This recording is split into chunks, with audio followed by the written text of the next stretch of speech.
Hey, what's going on, everybody? Saturday afternoon. This is October 22nd. It is Tuned In Live. What's going on, everybody? I'm here with my co host, Mike. What's going on, man?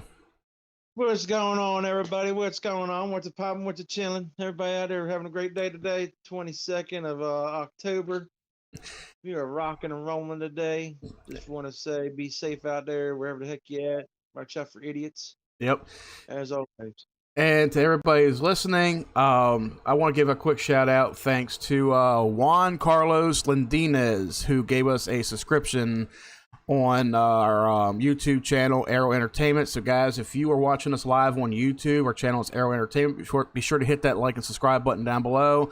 We are also streaming live on twitch.tv/arrow with a name. So if you're following us on there, much obliged to y'all. Plus, we are also on social media, Instagram, Arrow Entertainment, and on Facebook.com/Arrow, WAN 2022. And guys, if you want updates and much more from the whole team here, be sure to click that link below for our Discord channel. You know, we are on Discord, so if you have Discord and you want to join us on there, click that link, join in today.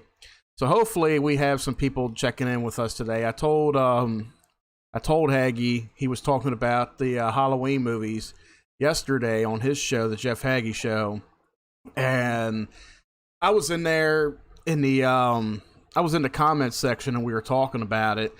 And well, he was taking shot challenges anyway, so he was all liquored up and stuff.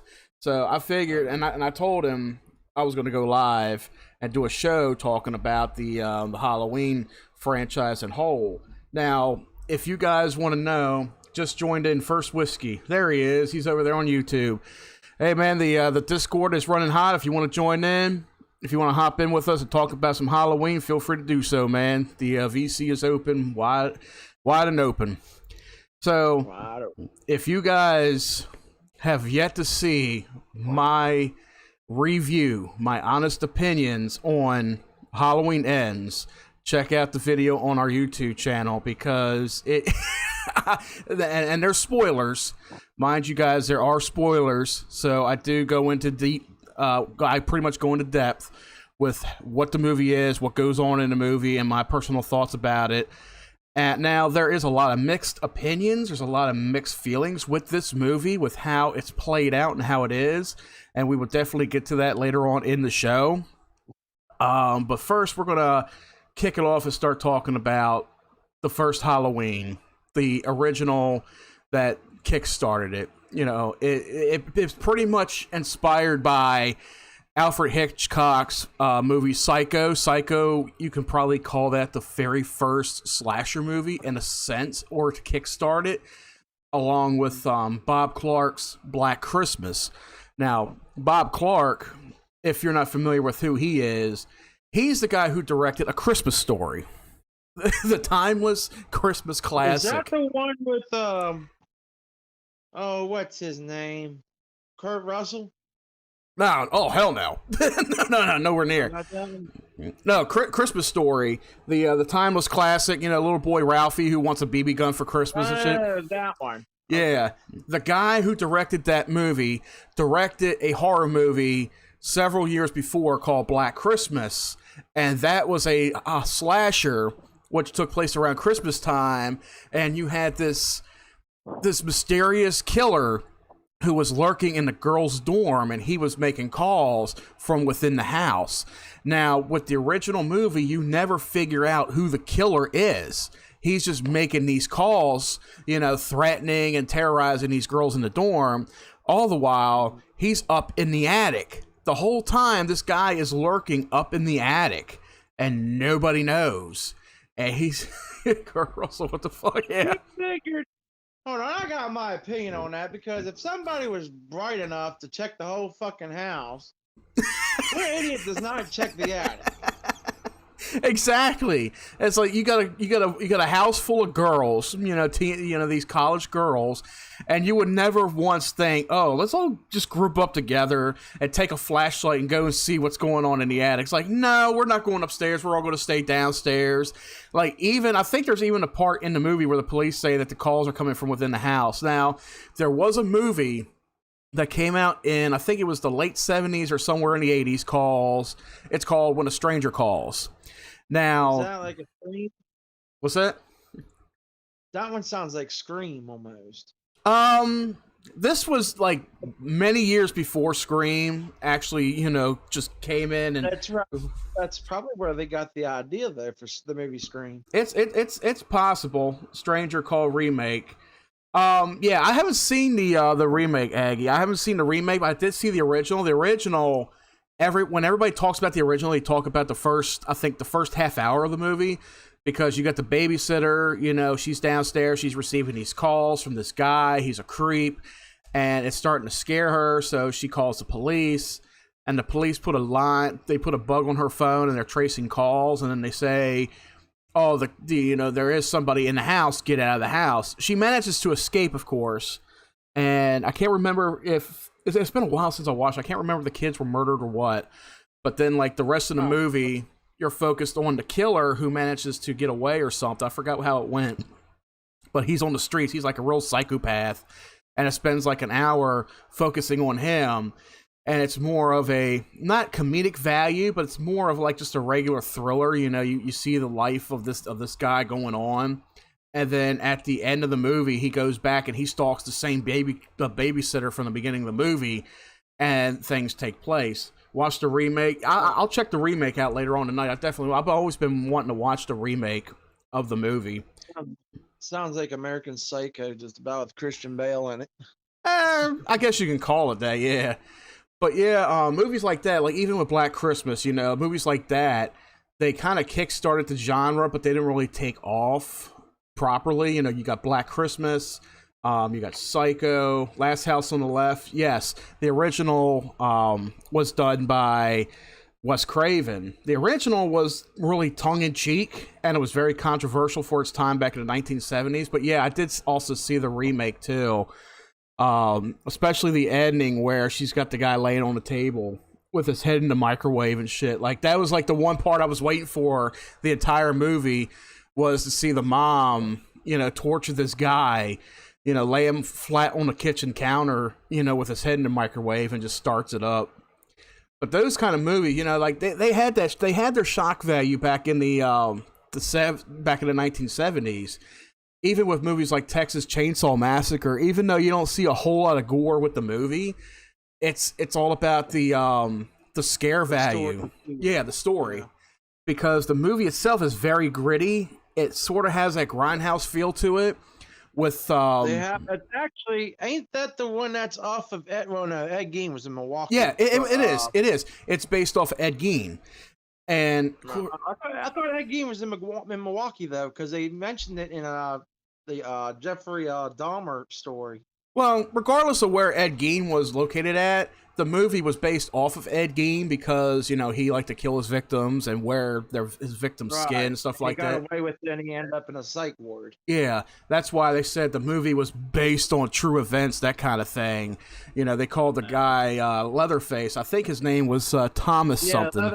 Leatherface Leatherface, I think, is like a prequel, I think, ain't it? No, Leatherface, yeah. They got Texas Chainsaw 1 and 2, and then you have the Leatherface. Oh, Jeff said both Milwaukee. Yeah, that's what it was. But yeah, Texas Chainsaw Massacre, done real well by Tobe Hooper. That movie was done very well, and just the style of it. Dahmer and Gein were both in Milwaukee. Okay, that's right.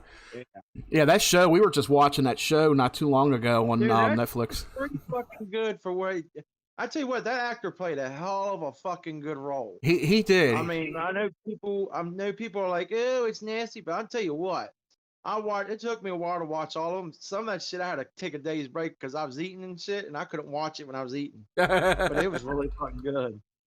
Yeah, I mean, you figured with a show like Dahmer, it's like you got to tell these people nowadays, it's like, don't eat dinner. Don't eat while watching the movie. Yeah, especially without, don't eat dinner. And nowadays, you got people that they're so, the Dahmer shit was fucked up. Yes, it was. But, yeah, it was. But then you got people nowadays, they're so offended by it because he killed only gay men. He killed gay. Oh, okay. You know what?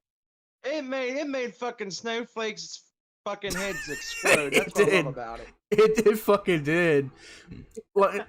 Like you know, these people, they're so over. Oh, he killed gay people. Well, what the fuck do you think he did back in the 90s? God damn. Yeah, in the first place. That's like when It Chapter 2 came out, and It Chapter 2 was a continuation to the story where it opened up with Pennywise killing off these two guys, these two gay lovers, and everybody's like, oh my god, he killed off two gay people. He did it in a novel. Jesus Christ. Well, and Dahmer was gay himself. He even admitted it on the confession tapes. If you all watch the fucking confession tapes of it, that one's out too, by the way. Exactly. It's racist if he's only like black dudes. I think actually, the movie does. Hold on, Haggie's got a point because Jesse, what's his fucking name? Jesse Jackson was involved also, and he actually made that like a race issue about it in a church. Yeah, if the mid serves right. So there was controversy on that because of the police department and the black community. That's right. One of the killers was, or one of the victims was black. That's right. And the other one was Asian too. Yep. Was the 14-year-old boy. Mm-hmm. Man, he had a nice little line of people lined up. It's like going to a buffet. You know, what do you like to eat at a buffet? You got your African cuisines, you got your Chinese food, you got your American, you got your Mexican platter over here. And the funny thing, if you watch the ending, they start talking about Gacy in it. Yeah, I was like, the fuck, Ed Gein, Gacy, they're naming all three of them fucking crazy asses in the fucking movie. Aggie said, I think the majority were black, weren't they? Yeah, but all 95% of them was. I think there was like maybe one or two people that weren't, maybe three. Man, he loved them. He loved himself some chocolate. I tell you, he loved that KFC dirt meat. That's what I say. Old Dahmer likes it. I was even because nowadays people are making up Dahmer jokes online and all. You know how that's just funny as fuck. When somebody watch it. And then you can go. It's like everybody's making up all these memes, right? So I'm sitting here talking with my uncle one night, and I'm just sitting here like, you know what? What if they made Dahmer into a sitcom series like Family Matters or some shit? You know, they had that cheery music going on, and then the first episode, you got somebody sitting there, hey, who ate Pete? And then you hear him burp, and then everybody turns to him and is like, Dahmer. Uh-oh. I mean, you could tell by the episodes how really fucked up he really was. I mean, like I said, that actor did a hell of a fucking good job. I know we're off topic, but still, he did a fucking hell of a good job. But yeah, so you got actual serial killers out there, you know, like Dahmer, who was in the 90s, Gacy, Ed Gein. Gacy was in the 90s? Yeah, he was. He was in the not Ed Gein, but Dahmer was. But throughout the last 50, 60 years, you know, you had so many serial killers, even like the Zodiac killer. You know, nobody even knows to this day who he is. You know, so it's like I said before, horror movies usually are based themselves around the reality of what we go through today, or even any Jack period. the Ripper. Yeah. Like when you look at what everybody is suffering through, you know, your poverty, inflation, depression, recession, war times, horror movies are basic. Oh, another one too, Mike, that you missed out on. Remember we were talking about Dr. Satan a while back? Yeah, House of a Thousand Corpses. Yeah, that's actually a real guy that was ever in France. Yeah, he goes by the name of. I don't think we mentioned that because we all thought it was fake, but it was actually a real guy, and the Nazis hated his ass. Yeah, I think I remember seeing something like that. I just pulled it up on here. Dr. Satan, the unbelievable story of serial killer Dr. Marcel Petit. Marcel something. Yeah, I'm going to put that over here in the Discord. Anybody want to check that out? The article is going to be in the Discord, the lounge section. I got that article up in there. But, yeah, but I did say it before, you know, horror movies are kind of a reflection of today's events. Yeah. And they're pretty much a thing of getting your mind off of what's going on. You know, you're suffering from war. A good horror movie is kind of a reflection of that. And there's different documentaries out there that explain that. And one of the best documentaries that I have saw, well, there's two of them. Jeff, check them out. Right now, they're both on Shudder app. You could probably find them somewhere else. In Search of Darkness. Now, there's two of them. There's In Search of Darkness 1, and there's Part 2. Part 3 is coming out soon. All three parts of In Search of Darkness, these documentaries, they all focus on horror movies of the 80s. And they explain everything very well, whether it's about the movies themselves or the stories or, the reflection of actual life, stuff like that. Now, mind you, these documentaries are 5 hours long each. So if you got that much time, like 5 hours for part 1 and part 2, if you got the time and you want to sit back and watch a lot of people talk about, different horror movies of the 80s, even like the actors from the movies and other people, they're really good. They're really well done. So that's probably like my favorite documentary right there is In Search of Darkness. But they really go into depth with like the 80s horror movies. But since as good as they are, I think they're going to expand out to other different genres and franchises along the way. They're already doing one for sci-fi movies too. I can't wait for that one to come out. But also along the lines, I think they included some of them in there too as the Halloween movies as well. Now, Halloween, it was inspired, like I said, was inspired by movies like Psycho and Black Christmas and all. But it is well known to have inspired a long line of slashers. Because up until this point, these were your low-grade, B movies in a sense. Texas Chainsaw, Black Christmas. These movies weren't too well known, especially like the Wes Craven movies like The Hills Have Eyes or The Last House on the Left. When these movies came out in the 1970s, that's when all these horror movies started getting real gritty, real dark, real controversial, with the content and all that. And they were violent. There was even like some horror movies out there, you see like, heads roll and decapitations and different, body limbs being cut off and severed and shit like that. But it was all kind of subtle. But then comes along this movie, Halloween, which was, it was an independent slasher, and it was directed. They picked John Carpenter to direct it. And I forgot what the reason for it was, because he did a couple movies before then. And he did the John Carpenter Vampires, and I think he did. You're long off. You're long off. Vampires came out in the 90s. Dusk from Dawn. I know there was a couple of them, I think, of John Carpenter's. No, he didn't do From Dusk to Dawn. I didn't do that one? Nah. His first movies were Dark Star and Assault on Precinct 13. That came out in 1976. And I think what it was, when he got the job on Halloween, who was it? Mustafa Akkad. He was in charge of the studio or whatever it was. He was the one in charge of it, and they went to do. Gotta go. Catch you soon. All right, thanks for coming by, Big Tone. Good seeing you in here, man.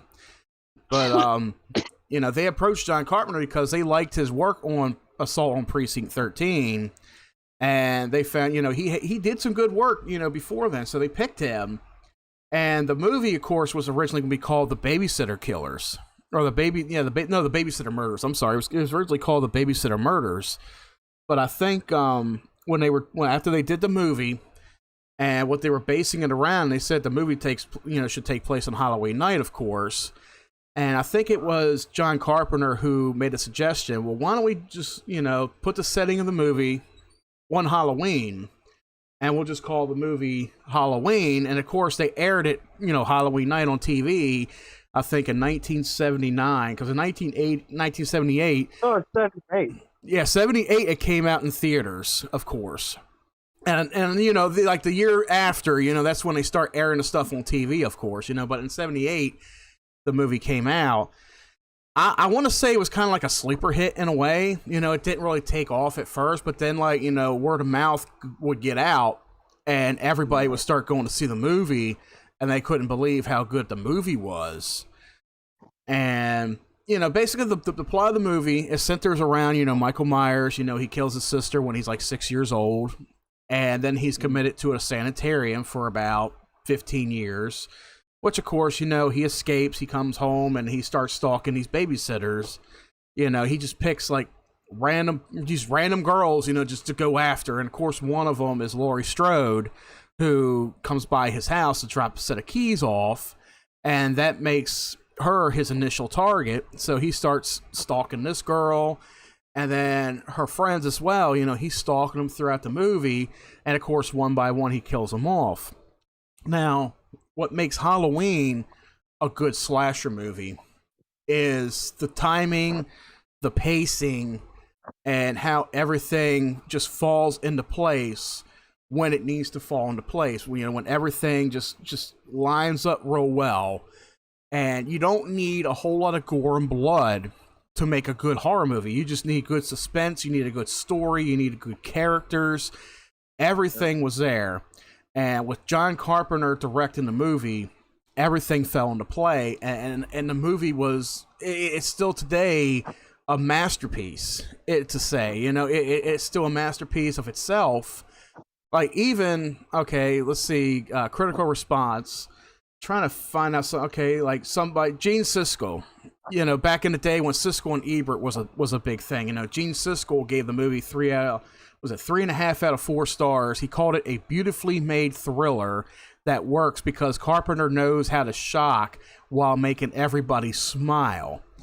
And then, of course, Roger Ebert gave the similar praise, too, in his 1979 review of the Chicago Sun-Times, referring to it as a visceral experience. We aren't seeing the movie, we're having it happen to us.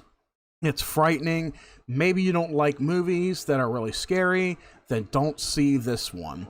And he's got a good point there, because, the way John Carpenter did this movie real well, he did it to where you're in the shoes of this character. You're following this character. You're following Laurie Strode. You're with her this whole time that this whole sequence at the end of the movie where she's making it from one house to another, because she's trying to figure out what happened to her friends. She's like, what's going on? She crosses the street, and you're with her the whole time, and the suspense is slowly building up.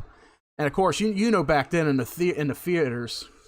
Oh, Jesus Christ! Thanks, Jeff. I didn't even get to see that shit. Thanks a lot. But yeah. So the whole time you're watching her go to this house, and the suspense is slowly building up. And of course, everybody is like, "Don't go in there. Don't go in there. Don't go up there. He's up there. He's up there." But you don't know where he is at. And then, she gets upstairs, and then the suspense is even more trickling. It's even more intense. She goes into the bedroom, and she finds, her best friends, laying there dead, and she's just scared shitless. And then, of course, she goes out in the hallway, and then, like, the best cinematic shot in cinema history, and it's all done with lighting. She's standing there in front of a blackened closet, blackened doorway, and then just like his face appears. That is probably like one of my favorite top moments in cinema history. If you got just enough lighting to make a scene like that really good, oh my God, it was just so terrifying. And then everything was just like a downhill roller coaster from there. You're following her, you're following the chase. And everything is just falling right into place, and up until the end, that climactic end, that brief showdown between Michael Myers and his psychiatrist, and then everything just it's just like, oh, the movie just ended. He shot him, he fell out the window, everything's good, right? And of course, he walks to the window, and then he disappeared. And it's like, holy shit, where'd he go? Where'd he go? He was just here, and that's how the movie ends, And then you have these still shots from different areas that he was at, and then each shot that they show going back to his house, his breathing gets heavier and heavier, and then that was it. And then you figured, Halloween, what a fucking masterpiece. you think it was going to end right there, right? You know, you think the movie was done. There was no more Michael Myers. It was just one of those 1970s horror movies where the killer gets away. The killer's still out there. The evil's still out there. Where is it at? That kind of thing. Now, before I move on to part two, what are your thoughts on 1978 Halloween? Well, I think my thoughts on that would be like, I think with now since we have the better technology and all that, they should remaster it to make it more clear and Oh, they have. and like you saying, huh? Oh, they have. Okay, Yeah, I have the 4K Blu-ray of it that released. Okay. I think it released 5 or 6 years ago. Yeah, but I do have it. They have done it. But I mean, like I say, I know John Carpenter makes pretty damn good movies. I know that much. Anything that has John Carpenter's, like you say, a masterpiece and shit like that. Yeah, he But, like, does a good job with it. But the thing about it with the Halloween 1 movie, like you was just describing and all that, like they use that off of pretty much like off a silly serial killer. It's pretty much like, look, the guy could still be out there, but you know what, Michael Myers. And the one thing that always puzzled me about Michael Myers is that what makes him keep coming back alive. That's the one thing that I don't think anybody knows. And that seems to be the ongoing question when you got a slasher movie of a franchise, and each slasher has a number of sequels, like Friday the 13th, Nightmare on Elm Street, Halloween, Yeah. Scream. And it's a very good question you have. It's like, what makes the killer keep coming back? And each story has a slight explanation as to how they come back to life. And then each movie, the kill count keeps going up. It gets gorier, whatever. And like you say, but the things that keep coming back, like for Screaming, for an example, it's basically off the first one is how that movie keeps going. mm-hmm. But and Freddy Krueger was oh shit, I forgot what his was about. Yeah, Freddy Krueger, he was the child molester and he was a child killer. And the original story for that, you can actually see that if you go to Tubi TV, it's free on Tubi TV. Freddy's Nightmares. Just watch the first season, and the first few episodes explains what happened in detail with his court case and with the parents, setting him on fire, burning him in his basement. Right. It's a good lead up to the story. Yeah. Versus Freddy. Mm-hmm. But and I know Jason, it's always about his mom. I know that much. Well, but the thing about it was, what's Michael Myers? His sister? With Jason, he was a mentally retarded boy who was drowned in the river. Not a river, but it was the lake. He was drowned in the lake, and he wasn't being watched carefully by the camp counselors. So his mother came in on the first movie. By the way, this is a throwback to Scream, because Scream tried to be something that got people more reintroduced into horror movies and horror franchises. And it's like the first 10 minutes of Scream, the poor girl's answering questions over the phone, and the killer's like, who was the killer in Friday the 13th? And she's like, Jason, I've seen that movie a million fucking times. And he's like, well, then you should know that in the first Friday the 13th, it was his mother that did the killings. Which happens to be like, when you ask somebody that question, it's like the Mandela effect, where they go back and they think, wait a minute, I thought Jason was the killer. It's all the Mandela effect for people. And they're like, oh, wait, wasn't Jason the killer? It's like, no, if you've actually watched the franchise, if you watched the movies, then you would know that the mother did the killings in the first movie. Yep. Jason just somehow appeared in part two, and he took revenge out on the girl that killed his mom. And of course, he starts going on a killing spree in the second movie, and throughout, he hears his mom's voice. His mom's telling him, "Kill for me, Jason, kill." That kind of thing. So it was a driven thing for Jason. Was he hears his mother's voice telling him to do this and do that. Plus, these teenagers, every single movie are on his territory. So he's like, okay, I gotta kill these sons of bitches. I gotta kill them. They're in my territory, because they're all camp counselors. These motherfuckers are responsible for my death and my mom's death. Fuck them all. Whereas with Michael Myers, like you said, what is the motivation there? You never really find out what the motivation is, because all you know is at the beginning of the movie, he's a 6-year-old child. He ends up stabbing his sister to death, and then he's locked away in a mental hospital for so many years. Oh, you know what? Yeah. I think I know what it is. What's that? Because we're talking about the first one. Can we get into the Rob Zombie one along with this one? We can, since Rob Zombies is a remake of the first one, yeah. Okay. Well, do you remember when they started the movie off as that baby sister of his? Mm-hmm. I think that's what the motivation was. And then the baby sister turns on him.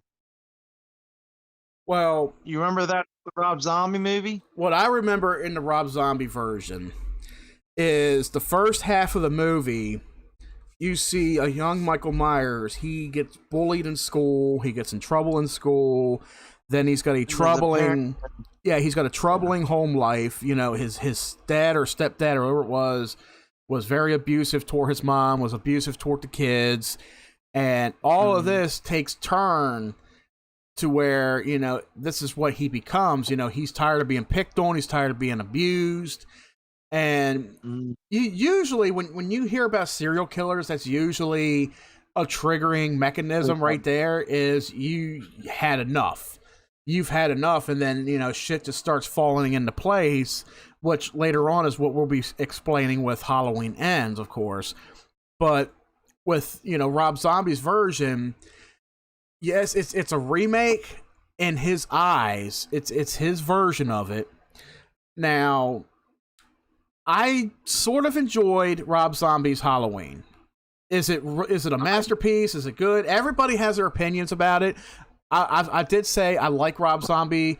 I like his music. I love his grindhouse style of filmmaking. He just has that distinct style, kind of like with Tobe Hooper or Cronenberg or any of those directors out there from the 70s, 80s, and 90s. They all have those distinctive styles of filmmaking, and he shows that in his music videos. His music is good. I'm not saying it's the best. Not everybody's a Rob Zombie fan, and I it's respectable. I respect that. With Halloween, he did his version. He gave Michael a background. He gave him a background that led up to what locked him in the sanitarium. And then, of course, you spend about 20 or so minutes with him in the sanitarium growing up, speaking with, Dr. Loomis and having these interactions with his mom. And then things just start going south, and then he starts, getting more quieter and quieter. It's like, tension is building up in him, up to the point where, here comes that one night, where he manages to break out violently and escapes the sanitarium.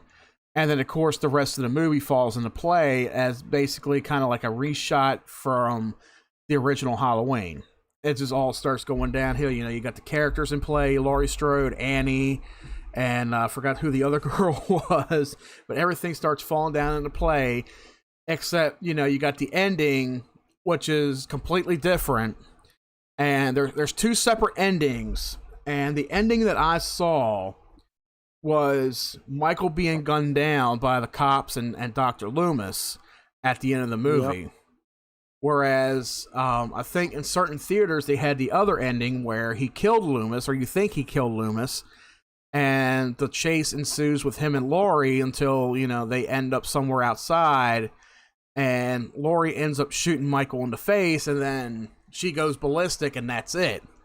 So he had two endings to that movie. And then you got H2. H2, I'm not even going to go into debt with H2 because to me, that was a convoluted mess. Like, that is one movie I've seen once, maybe twice.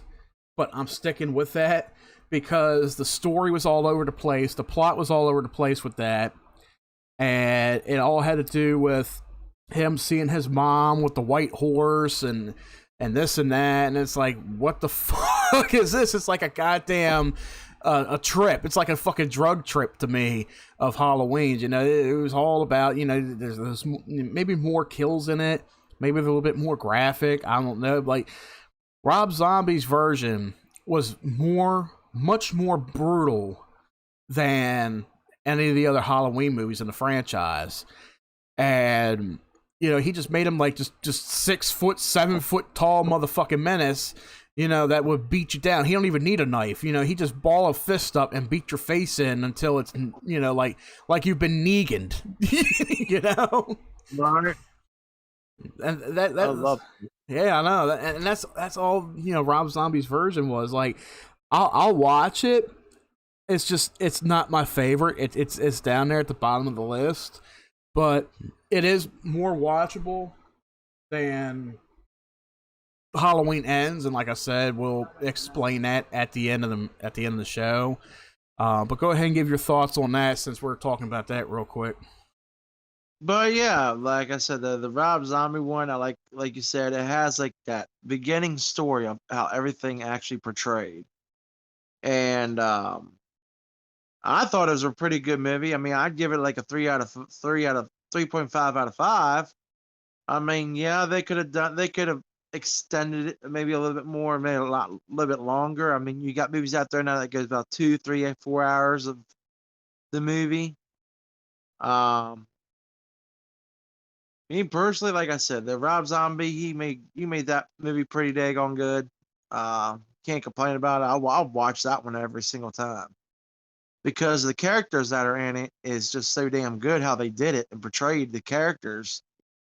It's like, damn, they did actually a pretty freaking good job. They put this person there, this person that, and it's just smooth sailing. But, you know, like you said, everybody has their different opinion upon it. And that, you know.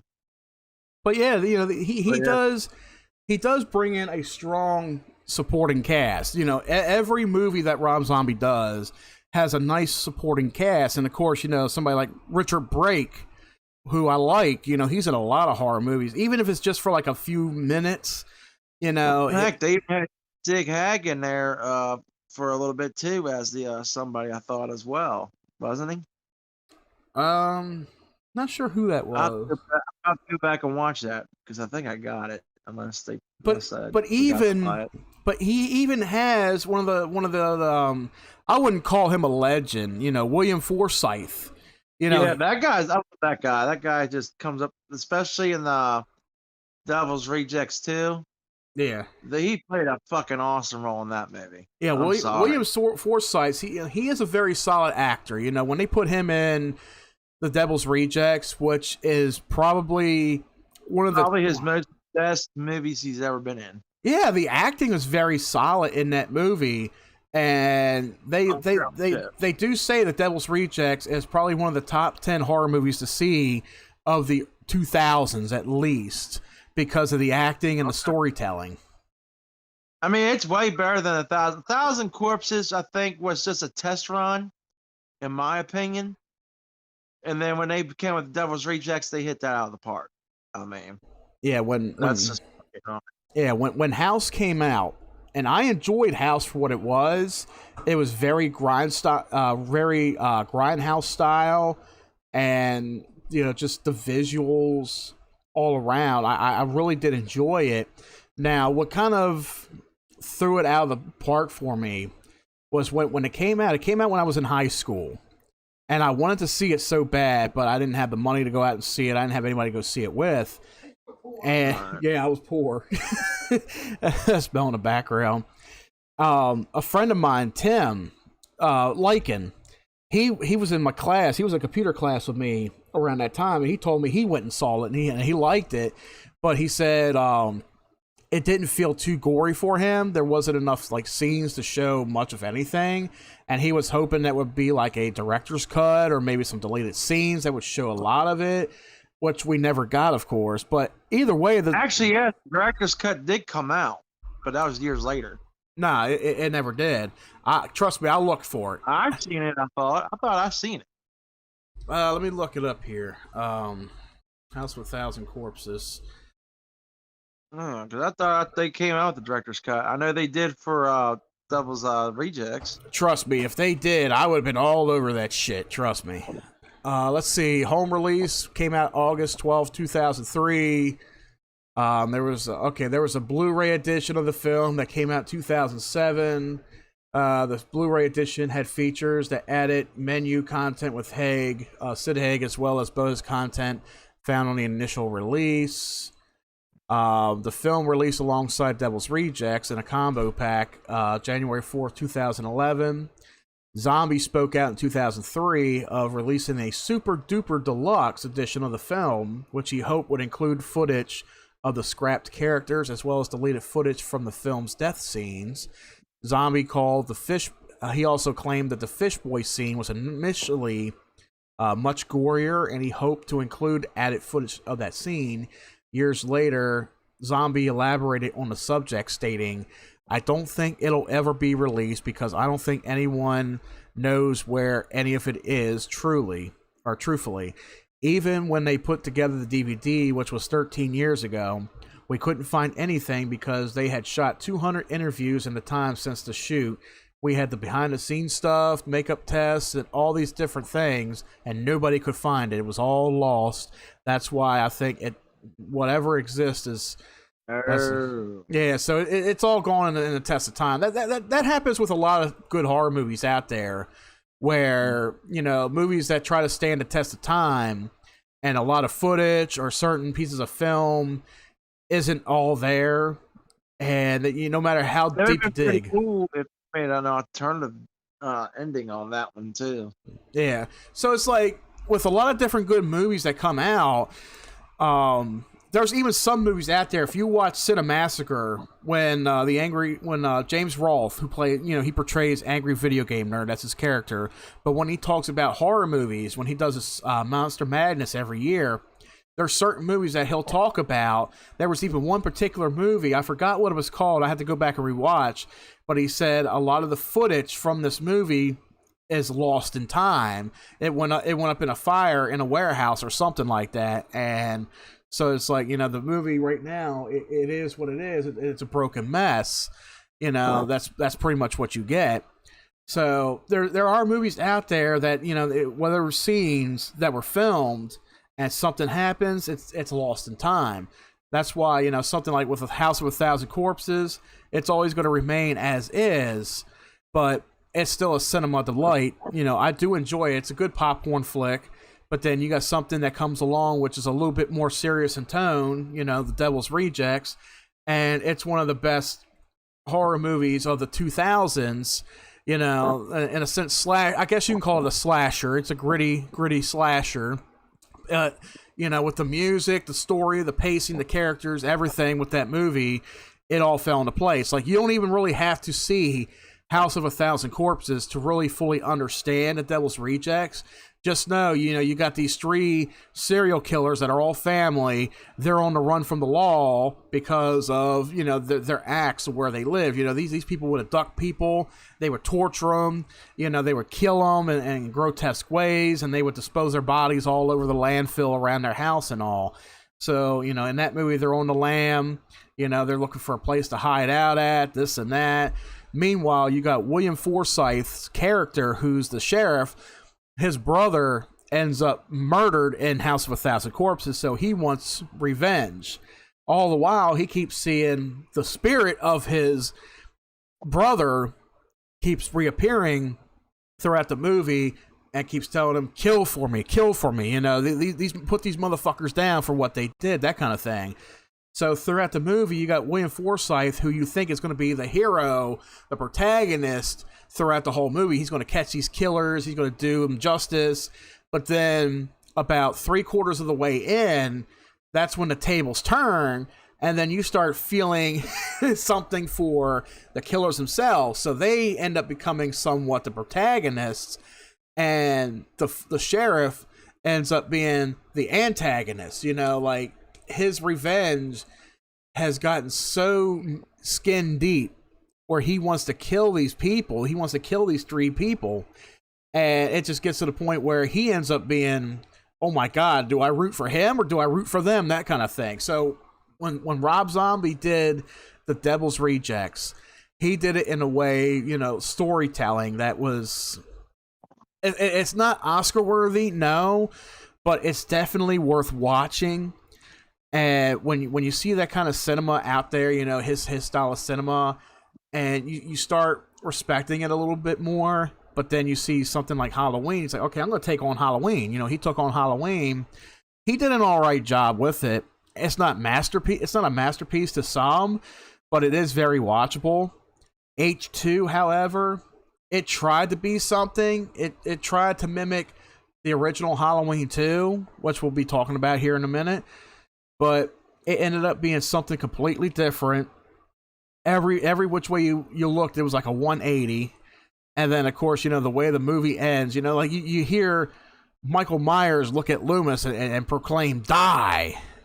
I'm like, when the hell in a Halloween movie does Michael Myers ever speak?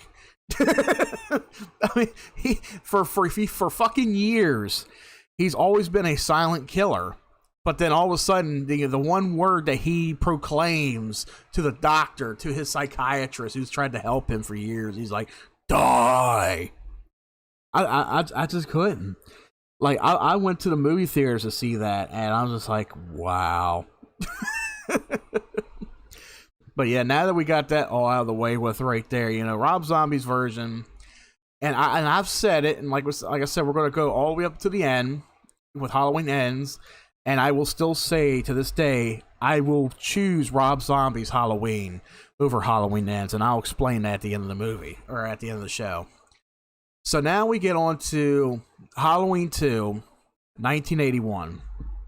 So here is where the horror genre has really come into play. Halloween it didn't kickstart it, but it blew it out into the open.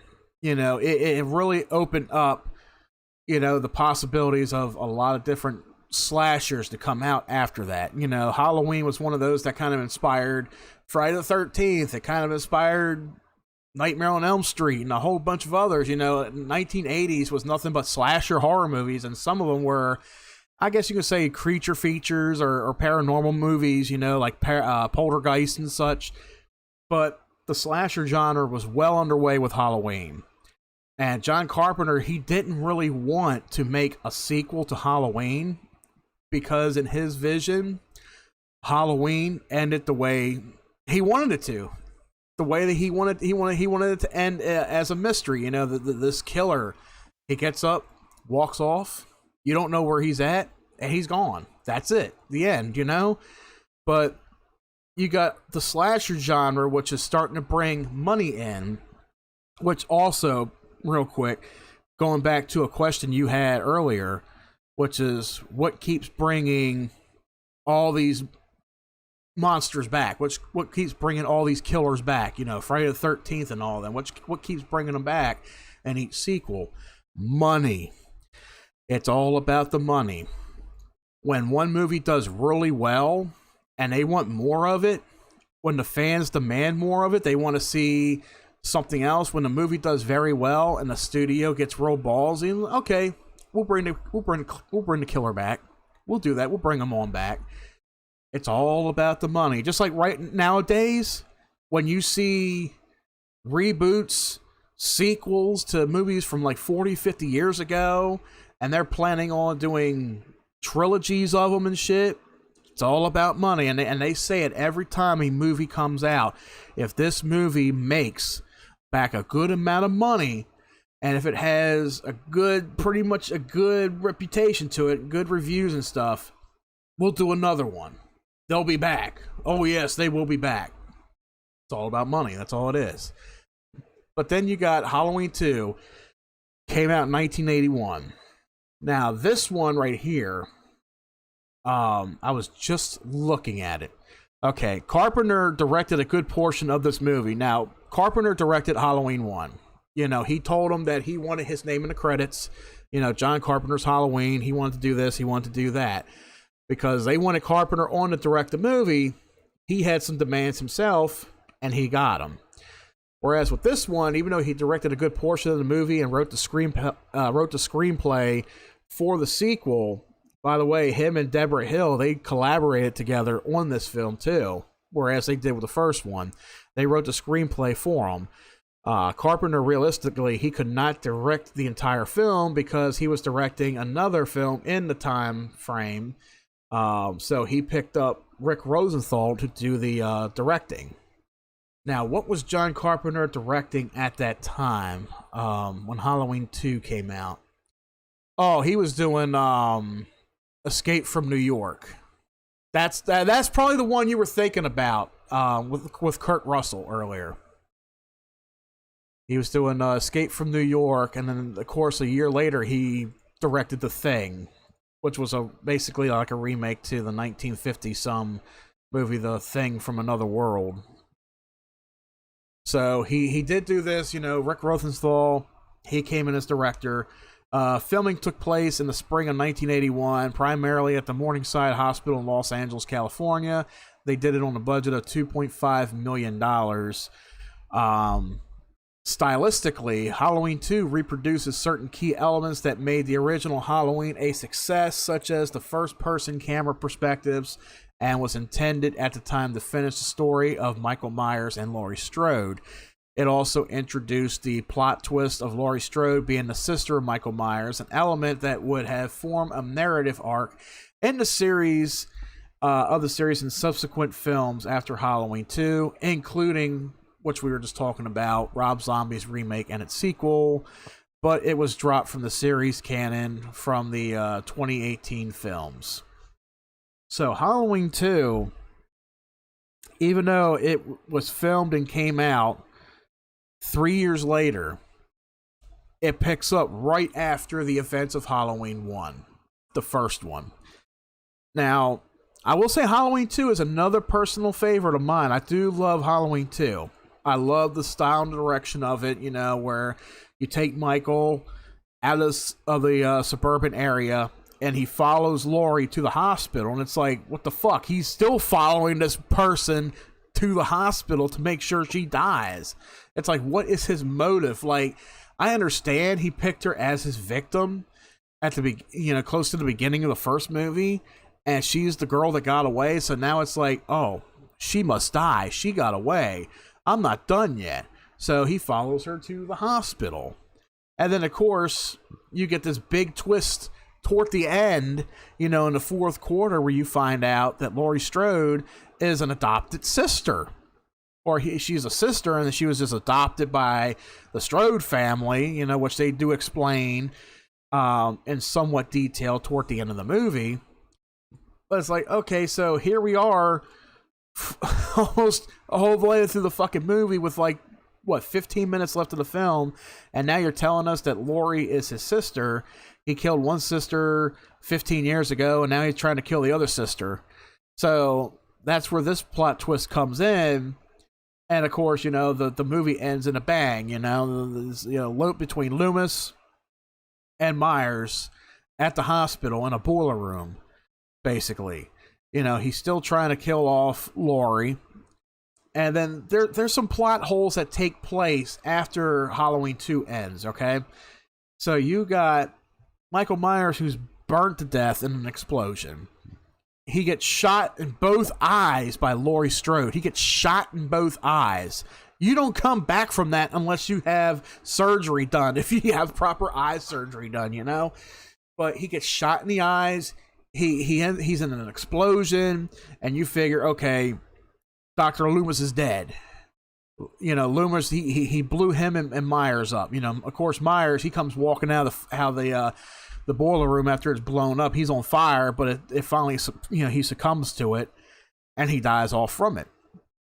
Now, the whole style of the movie, of course, the kills end up going, he antes up on the kills. There's a few more people that he kills, just a little bit more than what he did in the first one.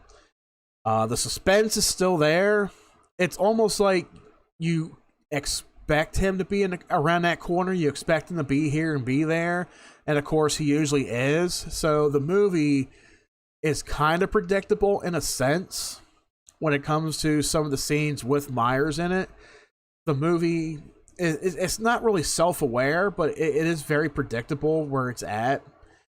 And even though it has that value to it, I still enjoy watching it. I still like watching it, and I kind of wish they would air it every Halloween on AMC. You know, it's like that one film that they forget to, you know, put on TV, and I think it's because, you know, Halloween 2 is owned by Universal Pictures. You know, so you got to get the rights from Universal to be like, hey, can I air this on this channel? We'll buy the rights for it for a month, and then da da da da.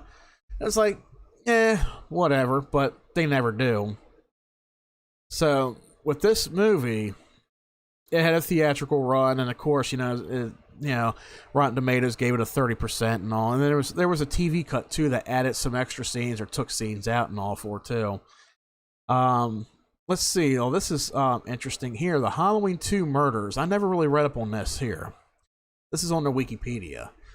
So, an incident with minor connections to the film heightened attitudes about the potent effects of media violence on young people.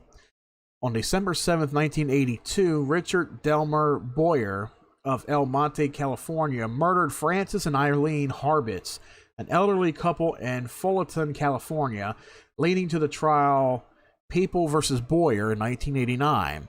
The couple were stabbed 43 times by Boyer. According to the trial transcript, Boyer's defense was that he suffered from hallucinations in the Harbitz residence brought on by the movie Halloween 2, which defendant had seen under the influence of PCP, marijuana, and alcohol. How did I not read up on this before? The film was played for the jury, and a that is a long fucking word for me, but it's some kind of doctor, pointed out various similarities between its scenes and the visions defendant described. Boyer was found guilty and sentenced to death. The incident became known as the Halloween 2 murders and was featured in a segment of TNT's Monster Vision hosted by Joe Bob Briggs. Following the trial, moral critics came to the defense of horror films and rejected calls to ban them. Thomas Sipos, for instance, stated, "It would be silly, after all, to ban horror films because Boyer claims to have thought he was reenacting Halloween 2, or to ban Cars because Texas housewife Clara Harris intentionally ran down and killed her husband. Nor does it make sense to ban otherwise useful items such as drugs or guns just because some individuals misuse them." Didn't we just talk about this not too long ago on this episode? One episode of this? Did you remember? Oh shit, I didn't put you to sleep, did I? Yo, Mike. Yo. Oh shit, I think I put him to sleep. Oh god damn. But yeah, I was just talking about this not too long ago, where I think it was like banning certain weapons or whatever. It's like, let's ban this because this happened with this person. And so forth. Like reading this statement right here, and mind you, I never even knew about this. You know, People versus Boyer. I'm gonna have to read up more on that. I didn't even know anything about the Halloween 2 murders. Like, I've watched this movie for the last 30 years. 30 years I've watched this movie, and I've never come across anything like that. But now that I read it, I'm like, holy shit. This guy's trying to say, oh, I reenacted the Halloween 2 movie because, oh, the voices told me to. This motherfucker was hopped up on PCP, weed, and alcohol. No wonder this motherfucker was schizo. Thank God he's dead. Mike, you there? Yeah, I'm here, buddy. Damn, I thought I put you to sleep. Nope. So how much? I'm listening. Oh, okay. So what do you think about that when I was just explaining the Halloween 2 murders? Well, like you say, man, it's just a lot of that kind of stuff, my brother. Yeah, because But I mean, like it's like he was explaining about the murders and stuff. Like, you know, It's like it's a big old. You know how well I don't want to mention this person's name because we all know how this person reacts every time I mention his name. But it's like the cycle, Yeah. code word cycle. Oh yeah. You know what I mean? It's a cycle of things. Yep. It's like, once you kickstart something, a cycle goes on. I know who you're talking about. Yeah, it's exactly. You might as well, if you're gonna make a good Halloween movie, stick him in there, please. Just stick his ass in there. I mean, and stuff because I mean, he don't die obviously either, supposedly. Yeah. But have you ever seen Halloween 2, the 1981? No, I haven't seen any like I've seen like maybe 3 and 4, but I mean I've seen um, the one before the last one. Where she was gated up in that little sanctuary place where they had like this big ass fucking lights and shit on the house for and all that. But I knew who the whole story's about, but I just never really, besides the first one and Rob Zombie's one, I've seen like that one was the other one. Okay. I was gonna Now say the Scream movies, I've seen a bunch of those, but I mean. yeah. But Scream's off the first 2 people that actually started the whole charade. So, Mm-hmm. and so yeah, it's like I mean the Halloween movies. I mean, like I say, I love them. I mean, I have nothing against them. I'm just curious what makes them keep going. It's all about money. It's all about money in the fan base. That's what keeps it alive. That's what keeps it going. Because in the 1980s, they had to keep up. They had, Mustafa Akkad, who owned, the series. That was his baby. He had to keep up with something fresh every time because every year or every other year, there was always a new Jason flick. There was a new Freddy flick. Didn't you hear? Which one was something? One of the actors died just recently. Yeah, it was he was a stunt man, sort of. Tom White. He played Jason in Friday the 13th, the final chapter. Yeah. It's just sad that all these people are dying. Oh, I know. But yeah, Halloween 2, which was, mind you all, it was supposed to be the significant end to Michael Myers and Laurie Strode and the story all in general. Now, from there on out, this is when things kind of get a little bit confusing for people. Halloween 3, Season of the Witch. Now, when Halloween 2 ended, John Carpenter had no other stories to go along with it. You figure, Michael Myers is dead. We're not going to continue Laurie Strode's story. It's all done and over with. It's done. What else can we do? So basically, they wanted to make Halloween an anthology series because around the time you had anthology movies come out throughout the 80s, like, Creepshow, Tales from the Dark Side, the Twilight Zone movie, that was starting to become a thing, where you have a movie that had 4 different short stories in it, and it played out really well, especially Creepshow. That was a timeless classic right there. Even movies like Trilogy of Terror with Karen Black in it. Those movies really did something. They had some kind of chemistry that worked. So Halloween, Mustafa Akkad, he wanted to take it in a direction of, okay, let's make it an anthology series where every Halloween movie is something different that happens on Halloween night. Something more grotesque. You had Halloween with this serial killer that was stalking babysitters. And then, of course, the fans were, the money was coming in. They wanted to know what happened to Michael Myers. Where's Michael Myers? We need a conclusion to this. So John Carpenter writes another story. And then, boom, you conclude the story. Even though Halloween 2 doesn't really fully stand to the test of time, and not a lot of people really will say it lives up to the first one, it is a satisfying conclusion to the first movie. So you figure Halloween 1 and 2 was the definite story right there. It was the definitive story right there. That's it. So where do you go from there? We want another Halloween movie. So let's do Season of the Witch, which was, this is the subtitle for Halloween 3.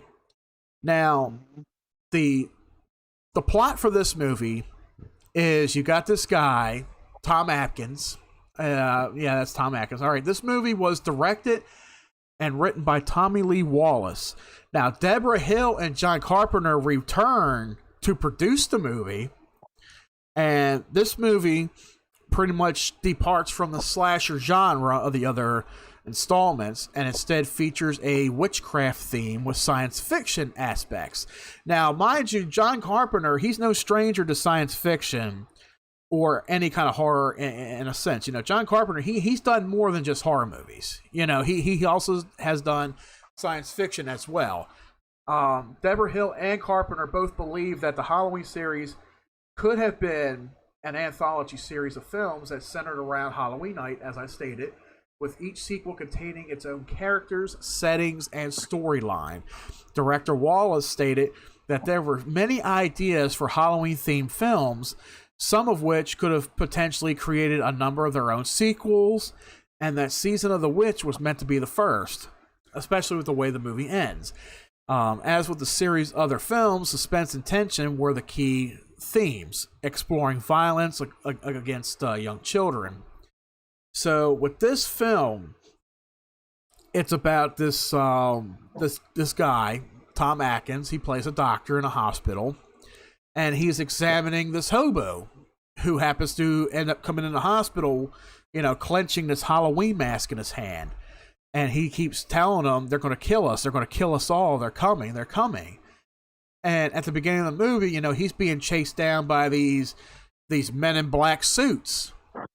And they're really coming after him. Like, it's like, you know, this motherfucker going to die, you know, that kind of thing. So you don't know what the story is behind them.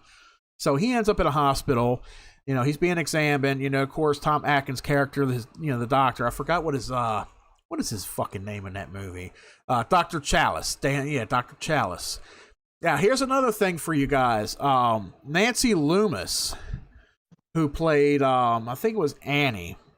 Yeah, I think she portrayed Annie in Halloween, the first Halloween. She returns in this movie as Dr. Chalice's ex-wife.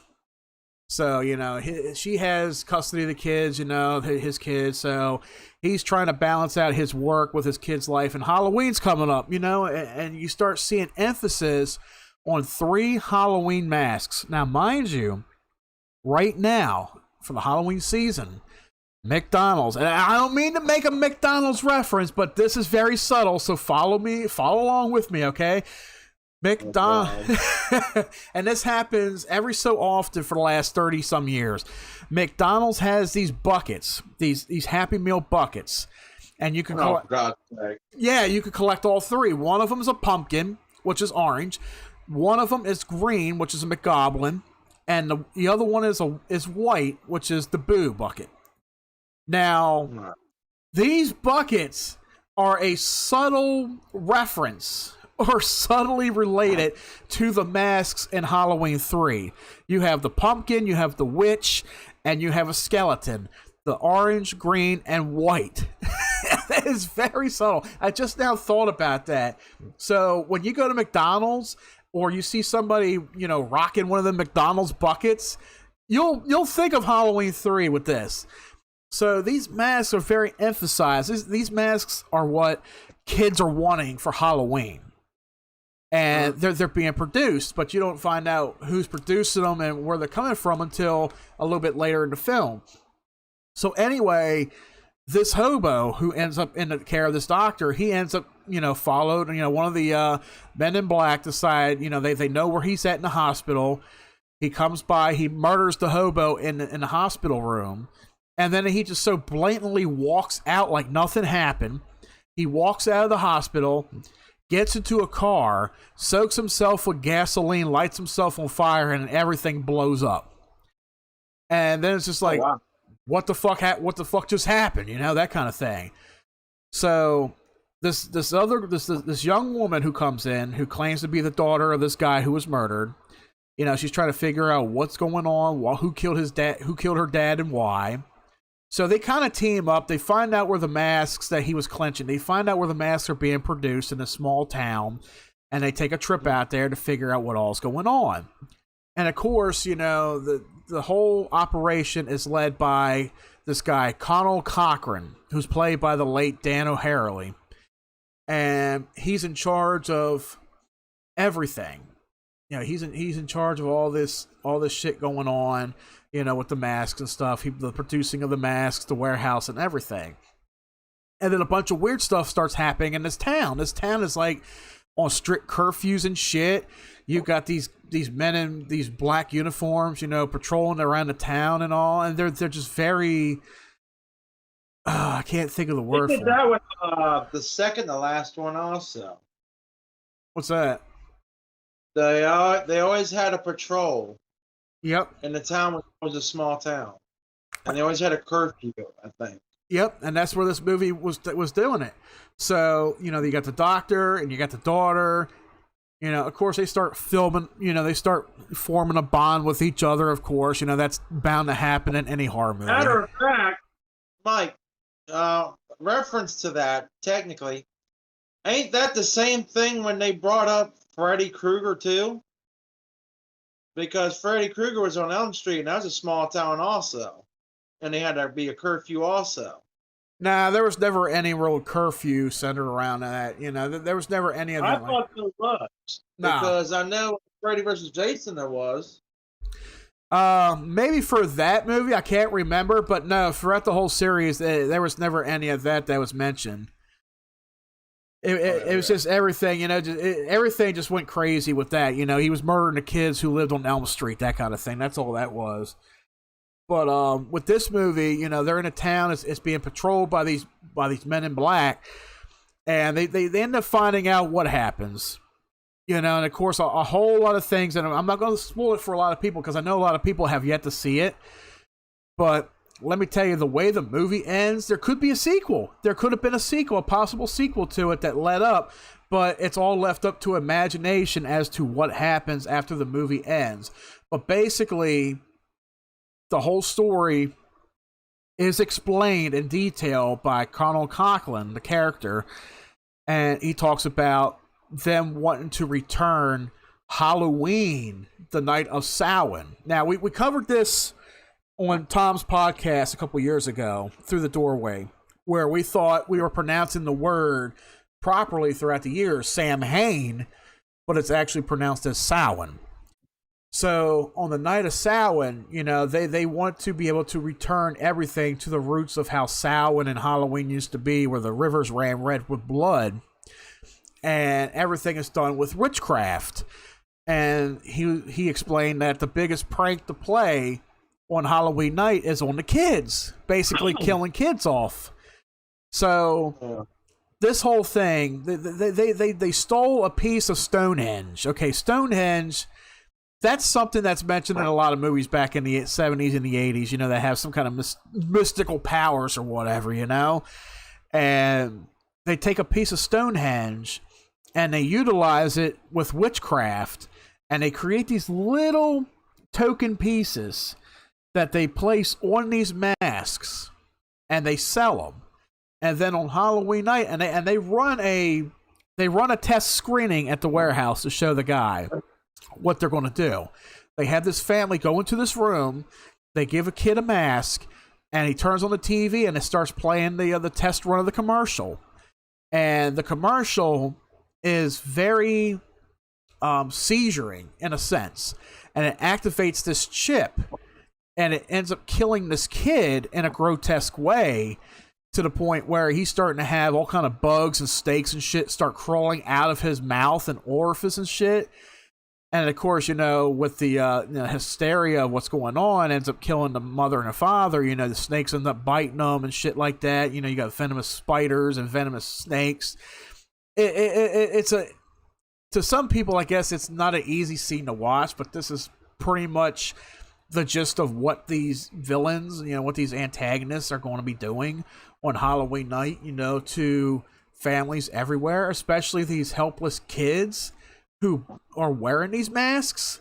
So that's pretty much, the gist of Halloween 3 is using witchcraft to play the quote-unquote biggest prank on children, on Halloween night, killing kids using Halloween masks. It's a unique idea, but back in 1980. When did this movie come out? 1982.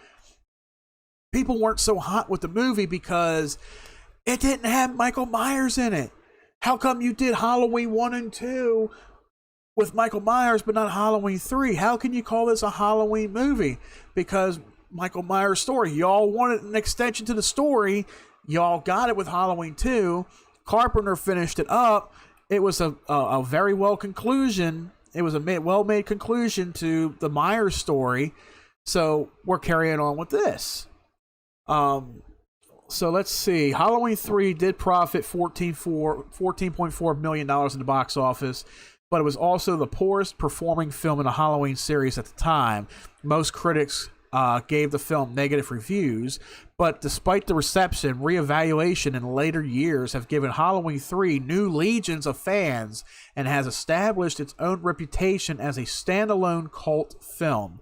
This was the last Halloween film distributed by Universal Pictures up until 2018, when Halloween 2018 came into play. And this was also the last film star Maddie Norman was in before her death. I gotta look her up. She's an African-American actress. I'll look her up later.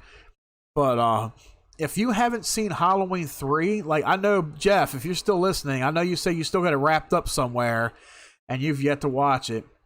Go into it with no expectations. You know, don't have high expectations, because I'm pretty sure you're not going to enjoy it. But when you watch Halloween 3, don't think of it as a Halloween movie. Just think of it as a standalone movie. That's all you got to do. Think of it as, like, it's called Season of the Witch. That's it. They had an idea. They ran with it. They wanted to make Halloween into an anthology series, which would have been a good idea. It really would have been. It would have worked out if Halloween 2 hadn't existed. Because Halloween 3 ends on a cliffhanger, just like Halloween 78 ended on a cliffhanger. And that's how a lot of horror movies were back in the day. You know, they ended on a cliffhanger. It's like, where's the killer at? They're not dead. Wow. You know, that kind of thing. Even some horror movies today, they still follow suit with that at times. But it would have been a good idea. But the whole extending story of Michael Myers kind of ruined the basis for it. And people wanted Michael Myers back. You know, they didn't like Halloween 3. It's like, oh, it's not a Halloween movie. Why is Halloween in the title? It's something different. Not a lot of people understood that. Standalone, it is a good movie. I enjoy it. I love it. It's up there in my top 5 Halloween movies. I mean, I don't have a list made up, but I can tell you what my top 5 are, you know, which is, you know, Halloween 78, Halloween 2, Halloween 3. I want to say Halloween 6. And then, of course, Halloween, I want to say Halloween H2O. Even though H2O had a definitive end 20 years later, and we'll cover that in a little bit too. But those are my top 5 right there. Now, Halloween 3, with as poor as it did, and people were, you know, they were driven away by it.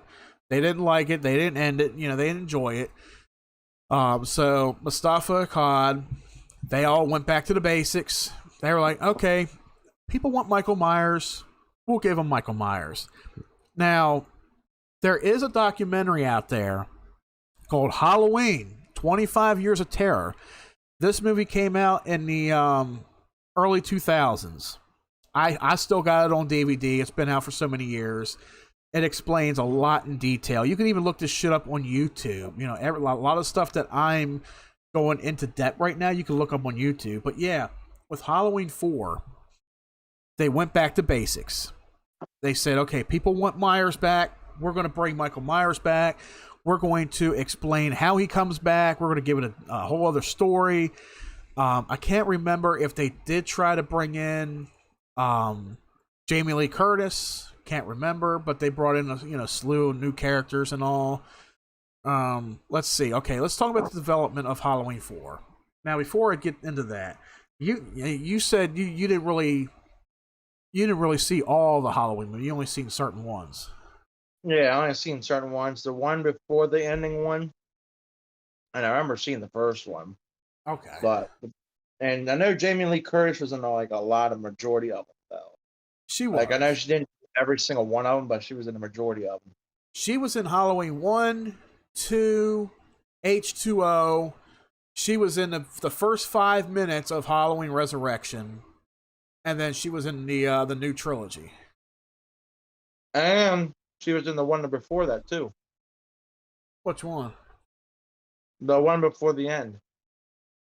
Yeah, the new trilogy: Halloween, Halloween Kills, and Halloween Ends. Yeah, she was in all of them. Oh yeah, that's okay. I didn't know what that meant by trilogy. Yeah, so there were 3.5 Halloween films that she wasn't in. Like, with Resurrection, that's down there at the bottom of the barrel for me right there, because it shouldn't really never happen. It was just a big fucking cash grabber. That's all it was Resurrection. So after Halloween 3, Mustafa Akkad wanted to move further with the series and bring Michael Myers back.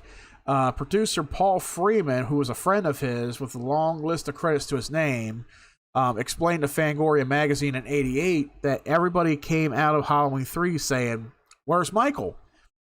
John Carpenter was even approached by Cannon Films, who had just finished the Texas Chainsaw Massacre 2, to write and direct Halloween 4. Deborah Hill planned to produce the film, while Carpenter teamed up with Dennis Etchison, who has written novelizations of Halloween 2 and Halloween 3, to write a script for Halloween 4. Originally, Joe Dante was Carpenter's choice and mine. Now, Akkad rejected Etchison's script, calling it too cerebral and insisting that any new Halloween sequel must feature Michael Myers as flesh and blood killer. In the interview, Etchison explained how he received a phone call informing him of rejecting his script. Etchison said, "I received a call from Deborah Hill, and she said, 'Dennis, I just wanted you to know that John and I have sold our interest in the title Halloween, and unfortunately your script was not part of the deal.' Carpenter and Hill had signed all their rights over to Mustafa Akkad, who gained ownership. Akkad said, 'I just went back to basics of Halloween on Halloween 4, and it was most successful.' As Carpenter refused to continue his involvement with the series, a new director was sought out, who replaced Carpenter. Little had that was his name, Dwight Little. He had previously worked on episodes of Freddy's Nightmare and the movie Getting Even. So, all in all, with this movie, it only seen the return of Donald Pleasant's character, Dr. Loomis. Now, Donald Pleasance, phenomenal actor. He has an enormous amount of excellent movies under his belt back in the day. Hell, he was even in one of the James Bond movies. I forgot which one it was, but he played it wasn't Goldfinger. I forgot who it was. But Mike Myers, not Michael Myers, Mike Myers, the comedic actor, he portrayed Donald Pleasance's James Bond villain in Austin Powers. Dr. Evil. Dr. Evil Dr. Evil is a parody of Donald Pleasance's villain in one of the James Bond movies, which is pretty cool when you think about that. So, he was in that. I think he was in the Poseidon Adventure. Donald Pleasance, he was in a lot of good movies. He worked with John Carpenter for quite a bit of his movies. Even, I think it was Prince of Darkness, which was one of the other movies that Donald Pleasance was in.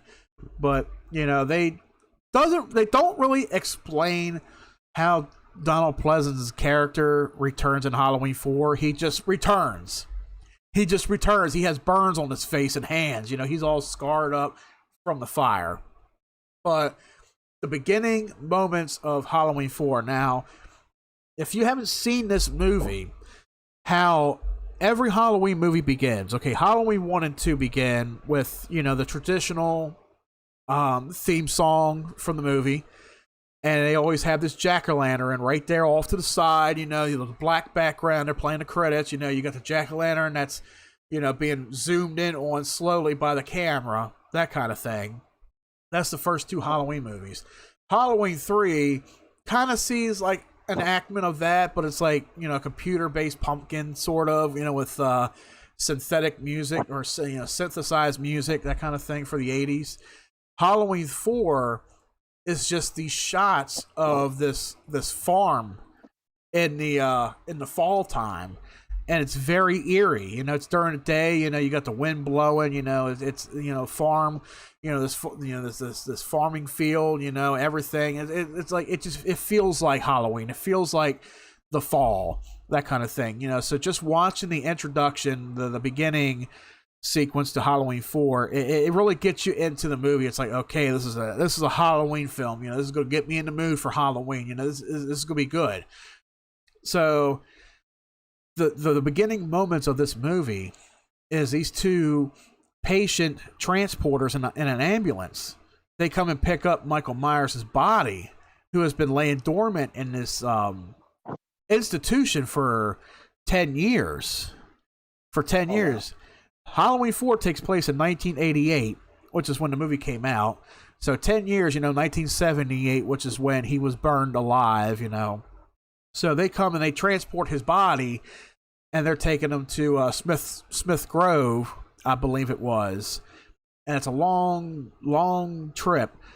But then, they're talking about, while they got his body inside the ambulance, and you expect him to be dead, of course. And the two doctors, they're talking about Laurie Strode, who had died in a car accident. So Laurie Strode's character was killed off somewhere, before Halloween 4. But her daughter, Jamie Lloyd, is a survivor. So, of course, this wakens Michael Myers up. He clenches his fist and he kills both these ambulance, these two doctors in the ambulance driver. This enrages him that, I have a niece. I gotta kill her now. I gotta kill her, it's fucked up, So he's like, you got, Jamie Lloyd, who is the survivor, of Laurie Strode, her daughter. Now he's got to go out and kill her. This girl is like 10 years old or something like that, and now his main quest is to go after Jamie Lloyd. So now it's like, okay, the family storyline continues with this young preteen girl. And of course, the whole movie sets out where, she's being haunted, that the fact that, her uncle is the boogeyman. She knows about it. She's being taunted and teased in school. She's scared. She's living with a foster family. Her stepsister, is playing the role of big sister. She looks after her and stuff. And everything, of course, takes place on Halloween night. So the events of it, she takes her out trick-or-treating. The whole town is in gloom because, Dr. Loomis comes back and warns the police station, hey, Michael Myers is back. But then other townspeople are like, oh shit, Michael Myers is back. We got to do something about this, that kind of thing. So this one sort of turns into a bloodbath in a way. There are some scenes in there that are kind of gory, but it's not as bad. This one still has those themes of being suspenseful, but it's still kind of predictable. It's still predictable in a sense. It's, nothing will ever copy what 1978 Halloween has laid out. Nothing will ever try to copy that, and be in any kind of suspenseful in any way, where it's like, you can't predict it, like that's what made Halloween 78 a good film. It wasn't predictable at all. It wasn't really predictable.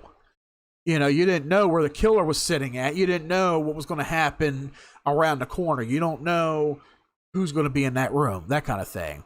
Halloween 4 turns out it's another one of those where it's predictable. It's going to happen. You don't know when it's going to happen, but it's going to happen. It's in that area. It's right there. It's there and then. But Halloween 4, it starts playing out. It continues the family bloodline, where Michael's going after the niece. I gotta kill my niece now, but you don't know why. You don't know why he wants to kill his niece. It's just, he's chasing after her. He's trying to get to her, and he's going to kill anybody in his way to get to her. And then some of the people that he kills is like, was it really necessary to kill them? I mean, this dude, he kills an electrician. He kills an electrician working in one of those electrical fields. That shuts off the power to the whole town, that kind of thing. So he turns off. Yeah. So he kills this guy, and then he ends up. This is where it's kind of like comical to me a little bit. He kills off an entire police station. He kills everybody in the police station except for the sheriff. The sheriff is out running around with Loomis. They return back to the station. The lights are all out. The police station's trashed. You see blood everywhere. You see police officers who are decapitated and shit. It's like he killed an entire police force. Wasn't that also even in the Rob Zombie edition? You know what? I don't remember him killing any cops in there. I would have to rewatch that. I think he did, because I remember the cop was with the sheriff was with Dr. Loomis at one point. Yeah. And Dr. Loomis was in a police car, but I also remember an ambulance driver crashing as well. Yeah. So I'm wondering if Rob Zombie put all the movies together into one.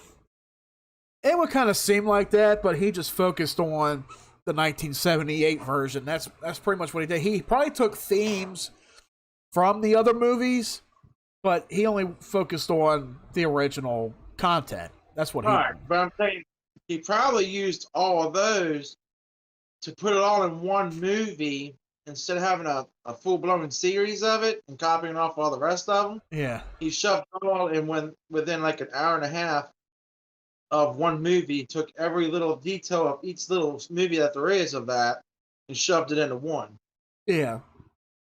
So because I do remember Dr. Loomis was in a cop car and actually drove to the town, and 2 police officers did die. Yeah. I do remember that. But yeah, with this movie, like I said, you know, he kills off an entire police force, leaving Loomis, the sheriff. Oh, mind you, there is a deputy that's sitting at the sheriff's house, so he didn't kill him yet, but he does kill him. Then you got these hillbilly hicks that are going around, you know, in a truck, you know, loaded with shotguns and shit, thinking they're going to be the saviors of the fucking movie, but, you know, they end up getting killed off later on in the movie anyway. So it's like, you know, in this film, they make him as like an unstoppable force, an unstoppable killing machine. Now there is one scene in the movie. Jeff, if you're listening, you probably remember seeing this in Halloween 4. There is a scene where it takes place in the school. This is where the chase ensues. It's Loomis with Jamie, and they run into this elementary school. And they're trying to hide from Myers. Myers comes out of nowhere, bumps into Loomis, and throws him through a glass window. Now, in that scene, and I'm going to find a picture of it. Okay, hold on. Let me see. Halloween 4 mask. Now, when you see... Ah, shit. I'm just finding a whole bunch of different fucking... Let's see. School chase scene. But hey, Mike, I'll catch you in a bit, brother. I gotta go do some stuff real quick, so... All right, man. I'll still be here if you hop back in. All right, brother. Later. All right, so Mike's hopping out. If anybody wants to hop in and chat away with me, feel free to go ahead. Discord is wide open, but I'm going to continue on. So there is a scene in Halloween 4, like I said, takes place in the schoolhouse. And when Myers comes up and he bumps into Loomis and throws him through a window, you'll notice that the hair on the mask is pink. That's just one scene in the movie where the hair on the mask is pink. That's because when they ordered a shipment of the masks for the movie, there was a mix-up, and they had already filmed that scene with one of those masks.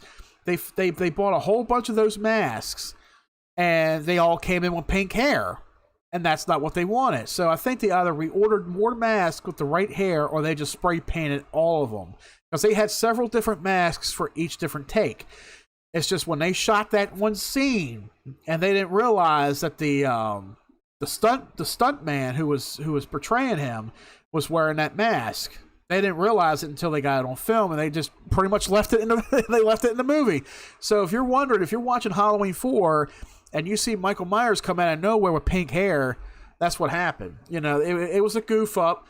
It was an honest goof up. They left it in the movie. Michael Myers has pink hair for about 3 seconds. That's it. But Halloween 4, it was kind of a success. I think it did get negative reviews. Did it get negative reviews? Yeah, it had a negative critical reception, 31% of Rotten Tomatoes. But over the years, the movie did, receive a cult following.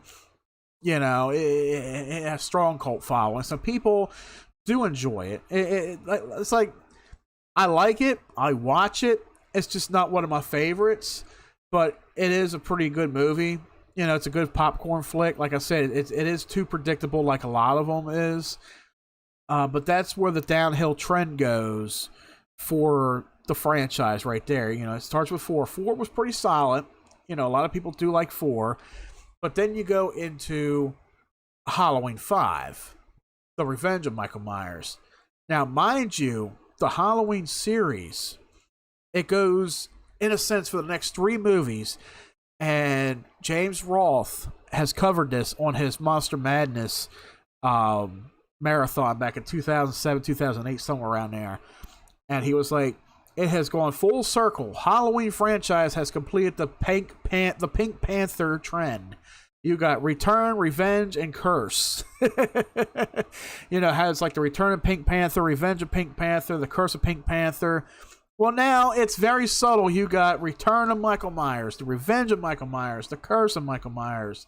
And right now we're following the Revenge of Michael Myers, which is a direct sequel to Halloween 4, which came out a year later in 1989.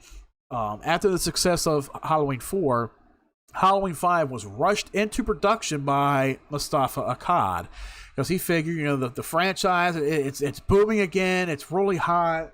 Michael Myers is a thing again. Let's get it right in there. The original screenplay, which was still under revision at the time the filming began, which also they included supernatural horror, which included Jamie possessing a telepathic link to Michael Myers, as well as a storied subplot in which Myers, under the influence of a cult centered around the ancient Rune of Thorn, is driven to kill his bloodline.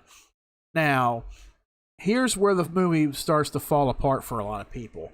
At the end of Halloween 4, Michael Myers gets gunned down by this police department that's from out of town. They come in to help the sheriff. They're like, oh, we got a threat. We need to take care of it right away. So they find him in this field, and they start shooting at him, and they just unloading shotgun shell after shell until he falls into a hole and presumably dies. Now, at the end of the movie, when you think it's the end, of course, Jamie Lloyd ends up putting on this iconic clown mask and ends up killing her stepmother in the bathroom. And then, of course, Loomis comes upstairs. He sees her holding a knife or whatever it was, and he starts screaming and just breaks out in tears. And everybody's just like, oh, my God, what the hell did you do? So you're thinking, okay, Halloween 5 is going to focus around Jamie Lloyd being the killer because she just killed her fucking stepmother. But no, they include it, and this is where it kind of turned the page a little bit. They included supernatural elements. They brought Michael Myers back, of course. They brought him back. They included supernatural elements to where, okay, Jamie Lloyd has a particular telepathic link with him. She could see where he's at. She could see what he's doing when he's about to kill somebody. But yet, throughout most of the movie, she's mute. She can't really say anything. She ends up having these little seizure fits, while in the hospital, and Loomis is trying to calm her down, trying to get some answers out of her. Like, where's he at? Where's he at? Loomis is somewhat being not abusive, but he's tired. You could tell his character is tiring out throughout the series. He's tired of chasing after, this is like his Moby Dick. It's like Moby Dick chasing the whale, That's basically what this is. He's tired. He's trying to, he's chasing down this fucking evil. He's done with it. He wants it done and over with. He's trying to figure out where it's at. That's that kind of thing. So in Halloween 5, Donald Pleasance He still has a solid performance, but you could tell that his character is very tired out with this whole thing. You know, he wants it to end. Now, while this whole plot is playing out, throughout the movie there are segments where you see this mysterious man in black appear. And he just appears out of nowhere. He's walking, he's stepping off a bus, he's walking in town, he's doing this and that. You see him a few times throughout the movie. Now, of course, you know, this is your typical Halloween movie. You got some new characters, a couple old characters are died off pretty quickly, you know, subtly. But they also influence some comedic value into the movie as well. You got these two bumbling cop sidekicks, you know, and you could tell they're idiots. They're definitely idiots. But even when they're in the fucking movie, even when they have a scene together, you hear these wacky sounds, you know, out of nowhere. It's like, you know, horn blowing or a fucking clown nose squeaking or some shit, you know. They add some comedic value to try to lighten the mood, but it's like, that's not what you want in a horror movie like this. You don't want something like that, but they did it anyway. So, this whole movie almost kind of plays out like Halloween 4 did in a sense, but this time, you know, Michael's back. He's meaner. He's pissed off. He's killing more fucking people. He's getting brutal with it now. He's definitely after Jamie Lloyd this time, and of course, you know, there is this intense chase scene at the end between Michael and Jamie that is. It's kind of predictable in a sense, but it is very tense. It is very tense, you know, on the edge of your seat kind of thing. But it does happen, and it's done real well. And then, of course, you know, Loomis comes into the picture. And how does he off Michael Myers this time? Hitting him over the head with a fucking 2x4 about 30 times. He shoots him with horse tranquilizers, and he starts beating him over the head with a fucking 2x4 several times. And that's what knocks him out. To the point where, okay, the police arrive on the scene, and now you could take him to jail. So they lock him up. You know, he's not dead. He's just sitting in a jail cell, chained up. Like, this motherfucker, how many people has he killed in the last 2 movies? How strong has this motherfucker been to kill somebody, to decapitate somebody, to lift somebody up in the air and stab a fucking knife through them, you know, just stab them on the wall? As strong as this motherfucker is to crush somebody's skull in Halloween 4. And what stops him? He's sitting in a fucking jail cell on his knees with the mask still on. He's got chains around him. He's handcuffed and chained. What's holding this motherfucker? What's holding him? I just don't get that. It's like there is a subplot right there within itself. It's like, what is holding Michael Myers back from busting out these handcuffs and ripping the bars open? You know, what's holding him back? I just don't get it. I don't get it. But then the end, here's what happens in the end. This man in black, you don't see the whole thing. You just hear the sounds, and then you see the silhouette of this guy, this man in black with a fucking Tommy gun, busted in like he's Al Capone, busting out Michael Myers, shooting up the entire police station. That's what you get for the last 3 minutes of this movie. You see a silhouette, you know, it's covered in fire, and you see this fucking Al Capone shaped motherfucker coming in. You know, he's shooting up the police station. And then, of course, you know, Jamie Lloyd, rather than staying outside where it's safe, she decides to walk inside the fucking police station to see, all of these police officers that are shot to death, you know, murdered in cold blood. And then she gets to where Myers' cell is. There was a big explosion. That motherfucker blasted Michael out of a fucking jail cell and fucking abducted him. He escaped with Michael Myers. And the movie ends with Jamie Lloyd crying, no. You know, like he's out. No. And that's the end of Halloween 5. Halloween 5, I'm not going to say it's up there with my favorite films of the franchise. It is definitely an interesting watch. I do enjoy watching it, but it's not that great. This is where everything started going downhill for the franchise.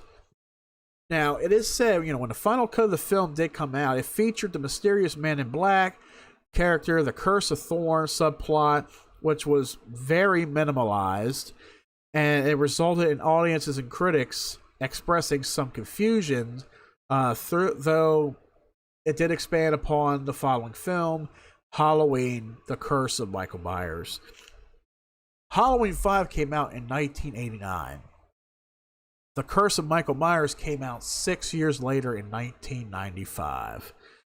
And of course, with a different director and different writer, different producer, of course. Actually, was the last one produced by the same guy?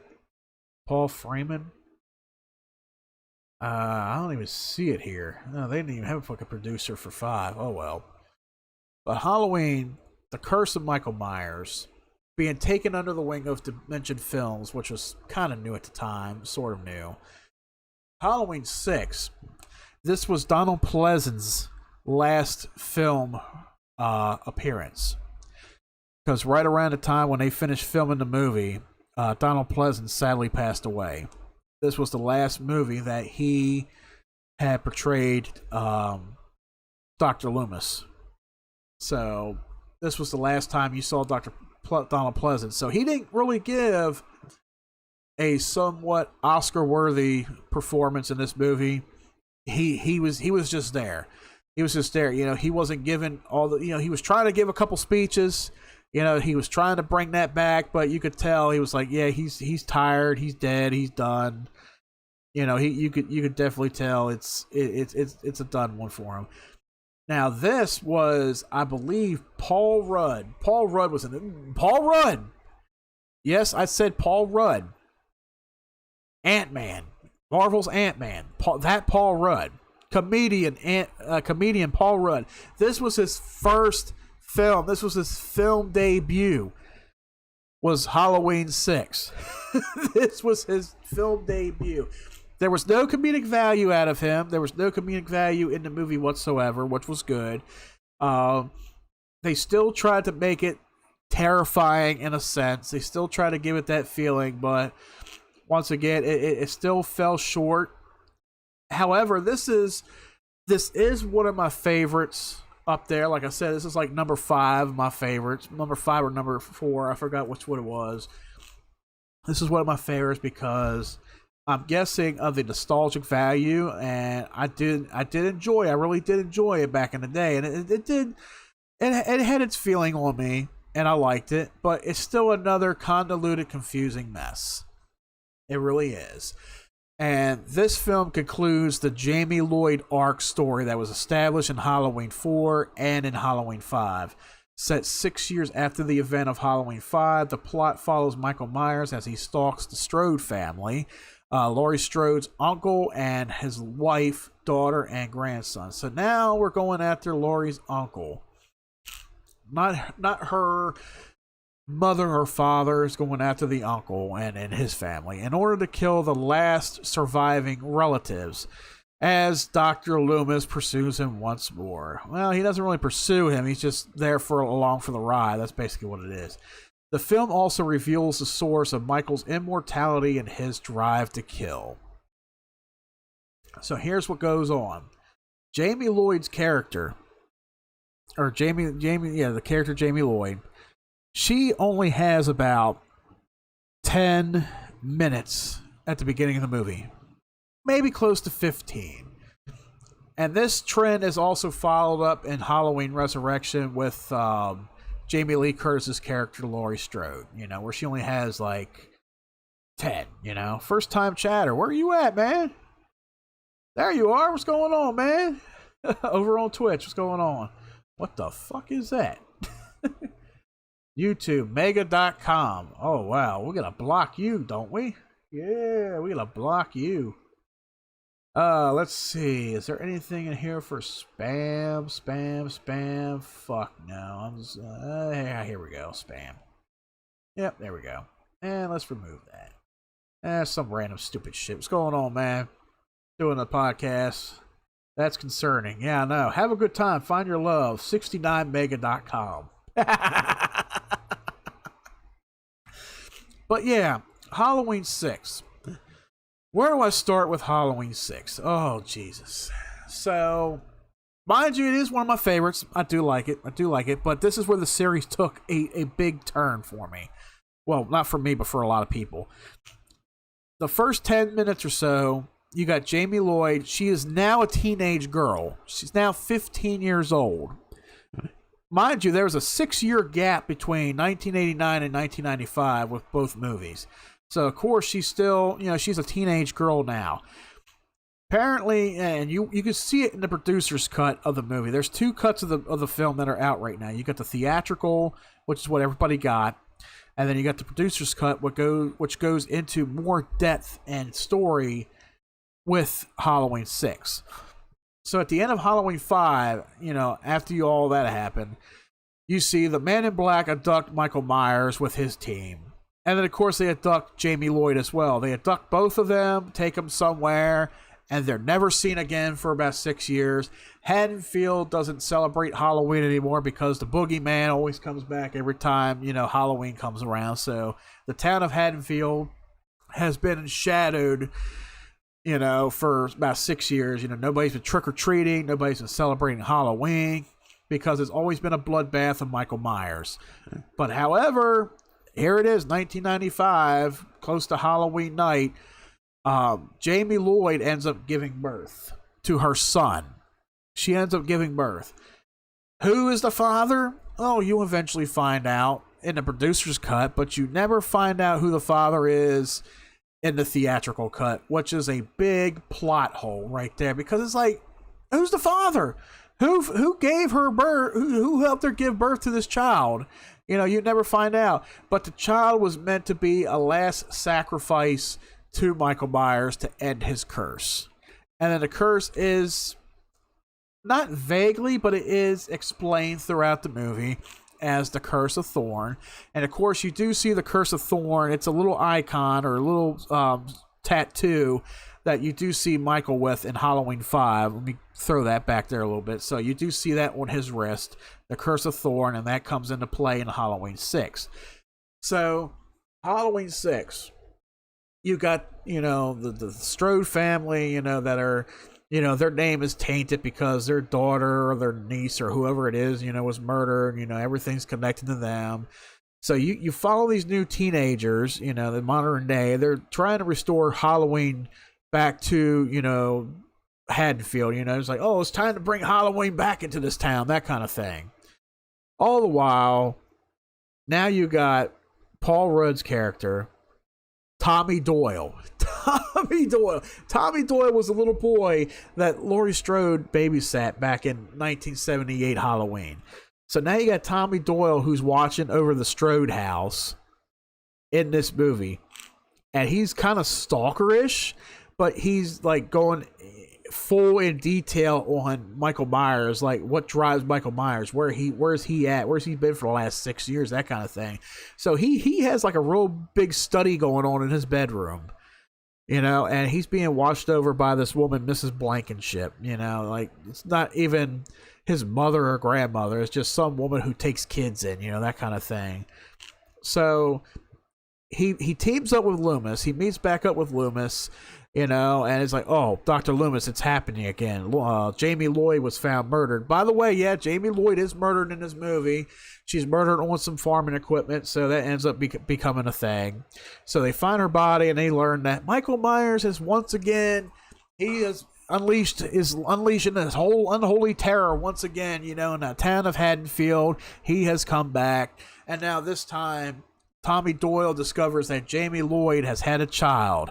And this is what Michael is after now. So the entire movie, they're trying to catch Michael, trying to figure out where he's going next. They have his child, they have this child, Jamie Lloyd's child. And it's the whole story is just so confusing to explain at this point with this movie. Now, mind you, I do enjoy this movie. I do like it. It's just trying to explain everything with this movie. It's like you would have to see it for yourself. But they do explain the Curse of Thorn, which is something that... Alright, does the Wikipedia say anything about this at all? I mean, does it really go into it? Okay, later that night, Tommy meets him. Okay, here we go. So let's see. Takes back names of Steven. Loomis goes to the Strode house. Deborah, da da da da. All right. So the main character in the movie, Kara. So he takes her back to his house and he's explaining everything to her. Kara returns and she comes across the street with Tommy and Danny, who is her son, in Danny's room. Tommy takes him back to the boarding house where he reveals to Kara that he believes Michael has been afflicted with Thorn, an ancient druid curse that causes him to kill his bloodline on Halloween night, and believes that Jamie's baby will be Michael's final sacrifice. So that is emphasized throughout Halloween 5 and 6, that he was inflicted with this curse, where it's like it is said that in a tribe, one child or one child is picked from a tribe. The whole tribe is inflicted with disease and illnesses and shit. So they got to pick one child from a tribe to kill off their entire bloodline in order to save an entire tribe. That kind of thing. Thorn, I don't even think it's an actual thing. No, it's just in modern English. It's very old English, has nothing to do with Halloween, has nothing to do with any of that, it seems like. But yeah, they just used Thorn as a pawn in the movie. That's all it was. So if you try to look up Curse of Thorn, it's not even an actual thing. It's just something that was used in the movie itself. That's pretty much all that it was. So the movie,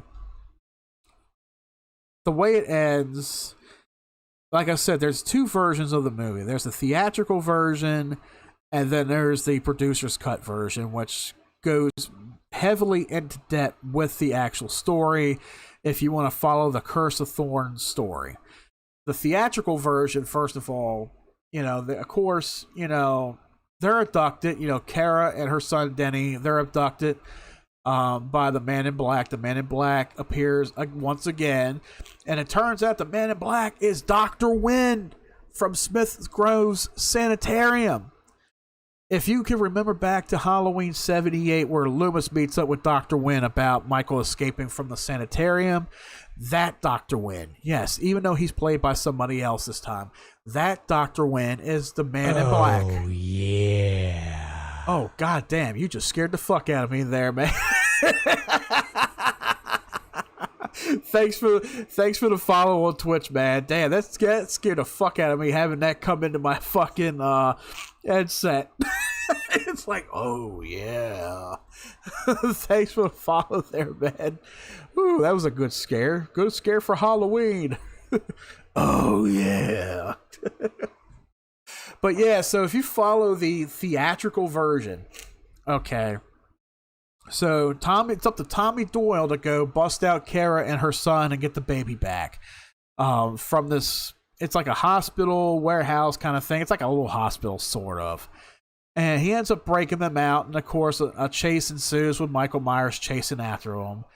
And at one point they do hide out in a back room, and Michael goes into the next room where all these doctors and shit are celebrating. So he ends up going in there with a medical machete, and he starts slaughtering the whole bunch out of them. He starts cutting them up and shit. And Halloween 6 was really bloody, and I mean really bloody, like heads explode and shit like that. So they really ramped up the violence and blood and gore with Halloween 6. But it's all how the movie ends. Like at this point with the theatrical version, it's not even about the Curse of Thorn anymore. Like, this motherfucker's out of control, we gotta stop him, kind of thing. So another chase ensues. Follow them to the boiler room of this hospital, where they lure him down there, using the baby as bait. And of course, Tommy Doyle, he comes out of nowhere with needles filled with acid or something, to weaken him. And then he comes in with this goddamn steel pipe, this solid steel pipe, and starts beating the fuck out of Michael Myers. He starts beating him in the head. He just starts beating until he can't move. And then that was it. And then after all that, they go to leave, and Dr. Loomis says he's going to stay behind and take care of a couple things, this and that. And then they leave and all this, and then next thing you know, camera pans back into the boiler room and you see Myers' mask laying there on the ground, and then you hear somebody screaming manically in the background, and that's it. Where did Michael Myers disappear to this time? Who was that screaming like a maniac in the background? You don't know, unless you watch the producer's cut. But this is how the theatrical cut plays out. You got Halloween 5 where Loomis beats him over the head with a 2x4 about 30 some times, and then they lock him in a jail cell. Then you got this one where Tommy injects him with something, some kind of solution, and then beats the fuck out of him with a steel pipe several times. That doesn't seem to work, does it? Not on a fucking serial killer that's inflicted by a curse, remember? So that's how the theatrical version of it plays out. Now, the producer's cut of Halloween 6 plays out as Michael Myers is the father of the child. Yes, Michael Myers had sex with Jamie Lloyd, his niece. Incest! I shit you not. Watch the producer's cut of the movie. He has sex. Well, by this cult, they have him, incest with his niece to have this child to be the final sacrifice for Michael Myers to end the sickness, to end the curse of all of it. That's how that played out. And then, of course, at the end of Halloween 6, the producer's cut, how is he stopped in place? Oh, they put out a circle of stones, these little fucking stones from Stonehenge or something like that. They lay it out in a circle, and they entrap him in it, and then he just stands still. That's it. So Michael Myers he's standing or laying still in this circle where he cannot move at all. And then, of course, at the end, after they leave, and then Loomis goes back to, check out Michael Myers, and then, of course, the Curse of Thorn, the tattoo appears on Loomis's wrist as he's checking his wrists, and it seems like the curse has been passed on to him now, and he's the one that's been screaming at the end of the movie. So they kept that. So it was a convoluted mess. So a lot of people do say that the producer's cut is a lot better than the theatrical cut, but it's one of those of, see it for yourself kind of thing. What's your poison? Do you want to watch the theatrical version or the producer's cut of Halloween Curse of Michael Myers?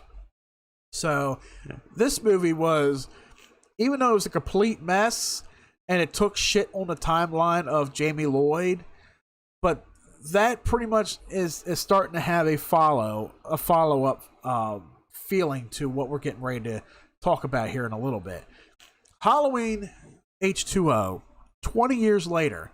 This movie came out 3 years after Halloween 6, 1988, 20 years after Halloween 1978. This was basically, I don't want to say kind of rebooting in a way, I guess you can call it that, but this movie is pretty much ignoring Halloween 4, 5, and 6. We're not going to talk about 3 because 3 is a standalone. Halloween 3 is good as is, as a standalone. But in this timeline, this is where the timeline gets very confusing. So now you got Halloween 78, Halloween 2, and now Halloween H2O, which is a direct sequel to The Night of 1978. This is 20 years later. Laurie Strode faked her death. She faked her death. And she's been in hiding. She changed her identity. She's a school teacher in Southern California. She's far away from Haddonfield. Michael Myers finds out where she lives at. He ends up killing off, I forgot what her fucking name was at the beginning of the movie. She was in Halloween 1978 herself. Let's see. Marion Chambers, that was her name. Marion Chambers. He ends up killing her off. They end up finding out that Dr. Loomis has died and passed on, so he can't go after him. He ain't got nobody to go after him this time around. So he finds out where Laurie's at, and he trails himself out to California to the school to stalk Laurie Strode once again. And now you got her son, John, played by Josh Hartnett. Oh, God, Josh Hartnett. He was a heartthrob back in the day, wasn't he? That was his second film. Halloween H2O was Josh Hartnett's second film. His first film was The Faculty. Now, The Faculty Oh, you subscribe Prime. Holy shit. Thanks, man. Dang. I thought I saw something pop up on the screen right there. Yeah, thanks for subscribe, man. But yeah, Josh Hartnett, if you have not seen The Faculty, check it out. That is an awesome fucking movie of the late 90s. That was an awesome fucking movie involving aliens, some kind of alien life form in a high school. That is a really good movie. But yeah, that was his first movie. The second movie was Halloween H2O. And he is Laurie Strode's son. And he's there to remind her that, Michael Myers is dead. You're living in a nightmare. You forcefully living yourself in a nightmare. He's dead. You got to get over it, that kind of thing. But she still has these visions that he's going to come back and find her. And of course, he finds his way back to California, and, everything comes true. People start ending up dead on the campus. She ends up like, he's here, that kind of thing. The chase ensues with Laurie and Michael, one final chase, one final scene. This time she's ready for him, that kind of thing. This movie, for the modern ages, I guess you can call this the Halloween for modern times. That's basically what it is. It's Halloween for the modern times, 1998.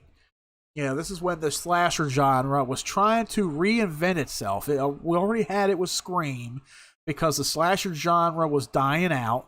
They needed something fresh. They needed something new. So you had Scream that reopened the door, reinvented the slasher genre. Wes Craven just released Wes Craven's New Nightmare. I think we had just had we haven't had another Jason movie because Jason Goes to Hell came out in '93, so that was pretty much killed off.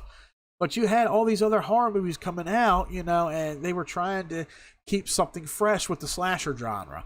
So Halloween H2O, it ends with this chase scene. I'm not going to talk too much about the story. It ends with a chase scene, where she thinks Michael is dead. He's fallen off a balcony. Everybody thinks he's dead. He's taken out in a body bag. But no, this time she wants to make sure this motherfucker's dead, period. She wants to make sure he's dead, period. So what does she do when you got, paramedics and police officers all over the campus and shit? She grabs a cop's gun, tells him to load the body up in the fucking truck, and she takes the ambulance down the road a piece. This time she's going to kill the son of a bitch off. She's going to make sure he is killed off. So he ends up busting himself out of the body bag. He tries to struggle with her, but she hits the brakes. He goes flying out the windshield. She crashes right into him, and then, of course, the van goes rolling down the hill with both of them, and she hops out of the van before the van ends up pinning Michael against a branch. Pins him against a branch, so now he's trapped between a branch and a fucking 3-ton automobile. So then what does she do? She comes in out of nowhere with this axe. There's this moment where she feels like, oh, he's knocked out of it. He's not evil anymore. He's knocked out of it. But what happens next? She doesn't fall for it. So she ends up offing his head, decapitating him with the axe. The end. And you would think that was the end too, right? You would think Halloween ends with her offing his head. That's it. No more Michael Myers. The series is over with. Well, as I said earlier, when there's moolah, when there's money, when there's fans that are, big fans of the franchise and they want more for their buck, there's always going to be a sequel, right? So here comes Halloween Resurrection. Halloween Resurrection comes out. When did that come out? Was it 2002, 4 years later. Not a very well received one at all. I mean, there are people that do like it.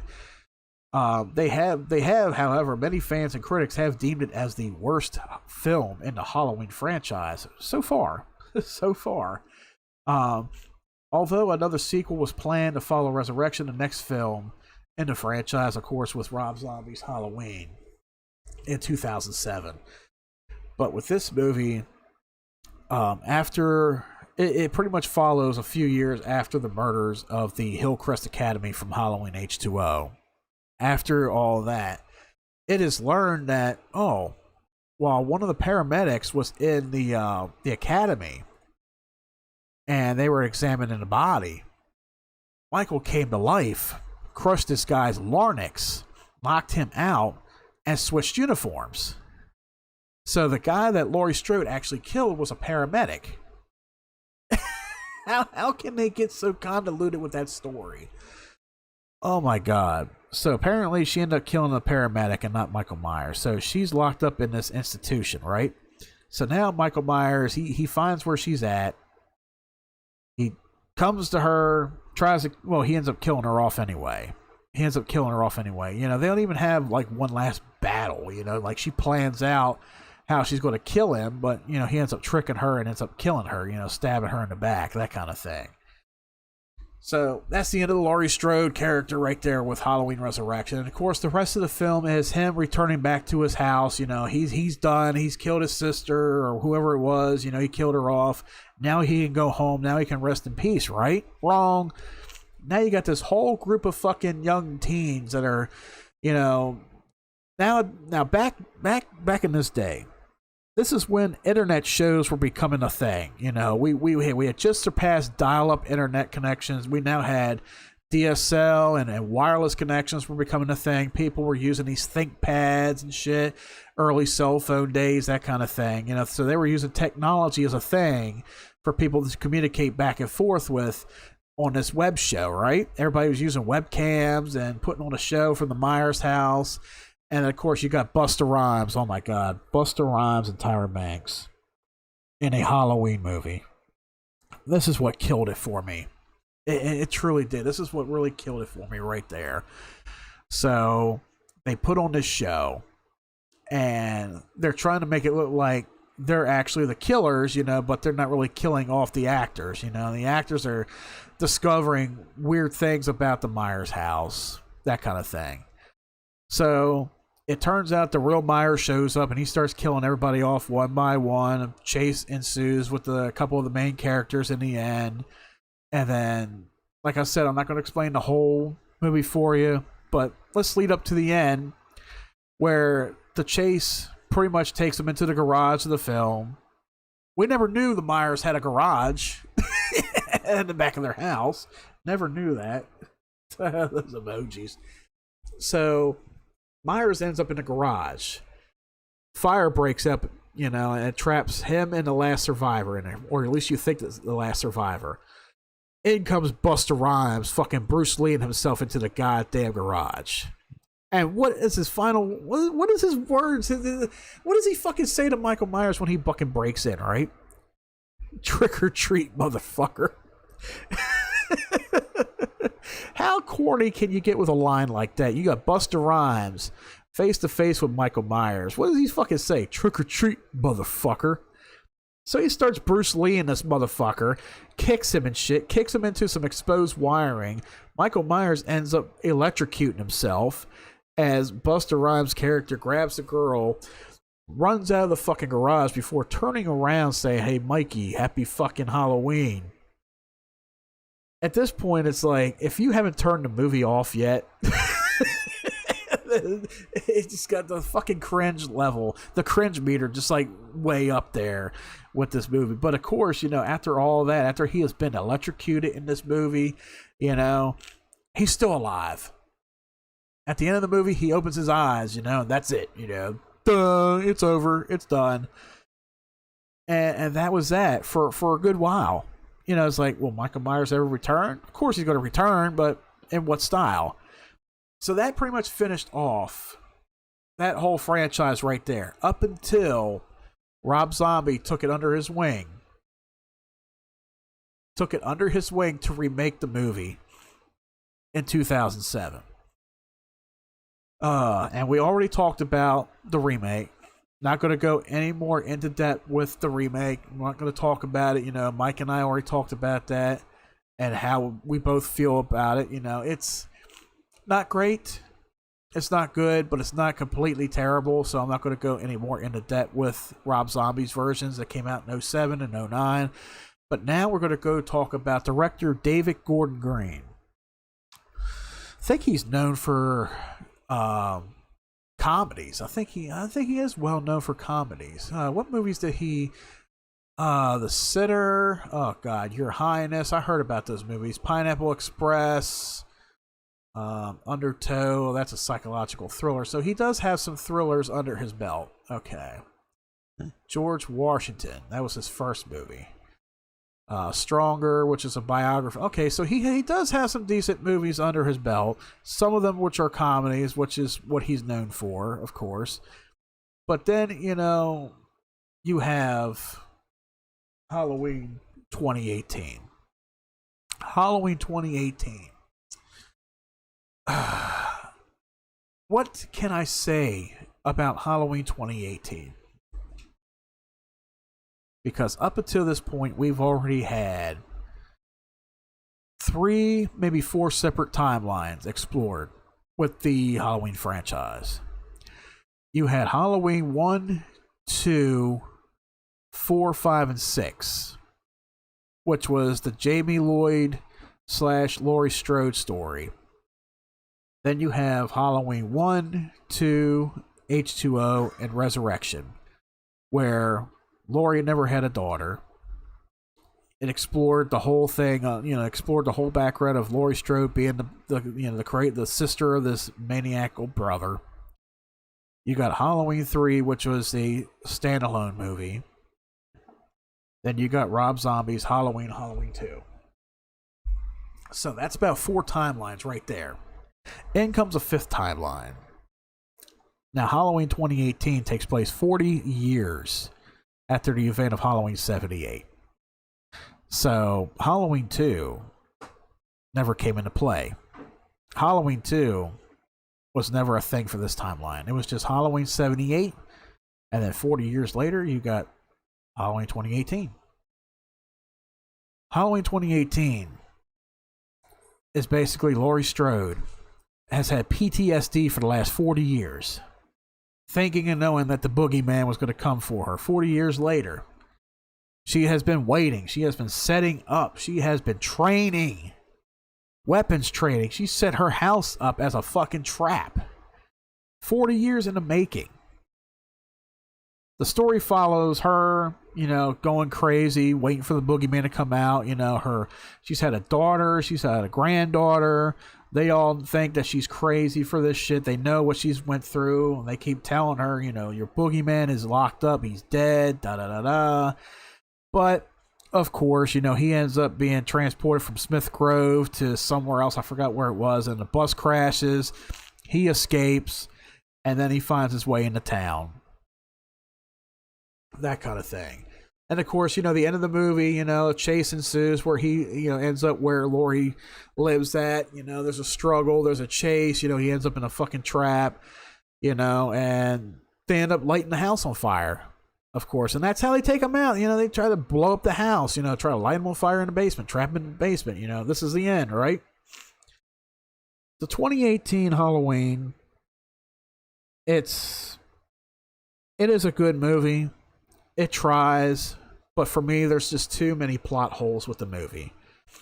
It falls too short. It's like they just piece together just to make money off. It's like, okay, Michael Myers is back. Let's just continue from 1978. Let's ignore every single movie in between, and let's continue from here on out. That's pretty much how Halloween 2018 is. It's a continuation from 1978. That's it. That's all it is. It was just a cash grab. But it did well enough. And of course, he had to deal with Universal Studios, and they said, okay, we're going to do a trilogy. We're going to do a trilogy that goes along with the 1978 story. And we're going to end it too. And they did it so subtly too, when you look at it. They did it really subtly.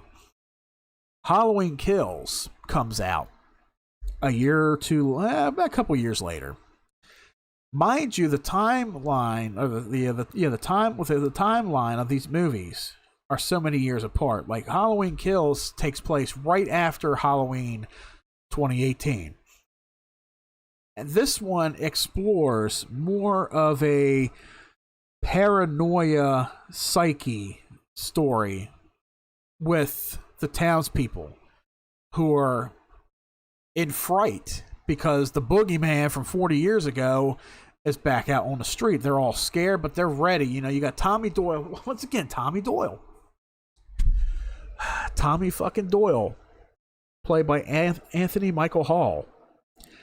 They really butchered his character in this movie. They really have. Like, you know, it wasn't bad enough that they had Paul Rudd portray his character in Halloween 6, who was, you know, the stalkerish neighbor who has been following Michael for so long, learning more about his, you know, ancient history, you know, with the curse that he's placed upon.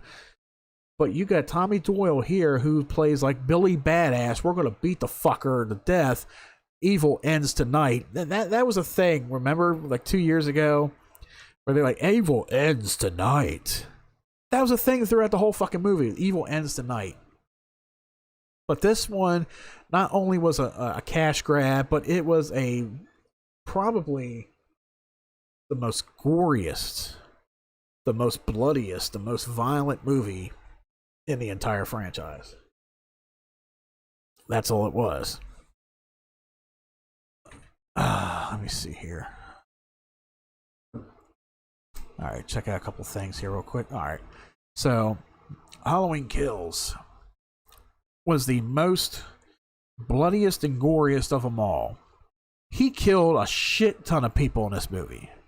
Michael Myers killed a shit. When they say Halloween Kills, they mean Halloween Kills. They mean it. He killed a shit ton of people in this movie, and he made sure of it. And you know what the most fucked up part of the movie was? Okay. Everybody was looking for this motherfucker. There was even an escaped patient who they thought it was him. About halfway through the movie, they start going after this guy. He's just a helpless victim. They all think he's Michael Myers, and they're going after him. So everybody's focused on this one guy at the hospital where Laurie Strode is residing at. You know, where she's healing at. Meanwhile, on the other side of the town, Michael's fucking killing people. That's how this whole movie plays out. You know, they're all, you know, waiting for the boogeyman to come to them, but he's just trying to go home. He's trying to go fuck back home, and he's killing people on his way. So meanwhile, everybody is looking for this motherfucker. They're all residing in this goddamn hospital. They're holed up in this hospital. Meanwhile, you got this angry mob that is led by Tommy Doyle. We're going to go get him. Evil ends tonight. That kind of thing. So they go out. They try to find him. They find him, of course. You know, he kills off some of them. But then he makes his way back home. Now, get this. I've mentioned this earlier. We mentioned this earlier. We were talking about, you know, gays being killed off in horror movies and horror shows like Dahmer and shit. So there's this gay couple that resides in the Myers house. They bought it. They live in it. They end up getting killed off by Myers. And of course, you know, that was so controversial because Michael Myers kills gay people in the movie. So fucking what? Whether you're gay or black, you ain't fucking safe in a goddamn horror movie. Shut the fuck up. You know? Shut the fuck up. Alright, he kills off 2 gay men. Who fucking cares? It goes along with the goddamn story. They're gay. They're dead. Shut the fuck up about it, okay? You're not safe if you're gay or black in a fucking horror movie. You haven't been for fucking years. Let me tell you about gay people who get killed off in a horror movie. There is this movie that came out back in 2002, 2003, somewhere around there, called Hellbent.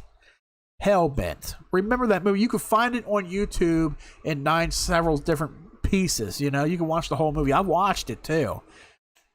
And the movie is nothing but gay fucking people. Gay, transgender, cross-dressing people who end up in this fucking, you know, this fucking rave party at the end, you know, throughout the movie, the rave party, and you got this gay killer who has this mask that has these fucking devil horns on it and shit, and he goes around killing gay people. He cuts their heads off.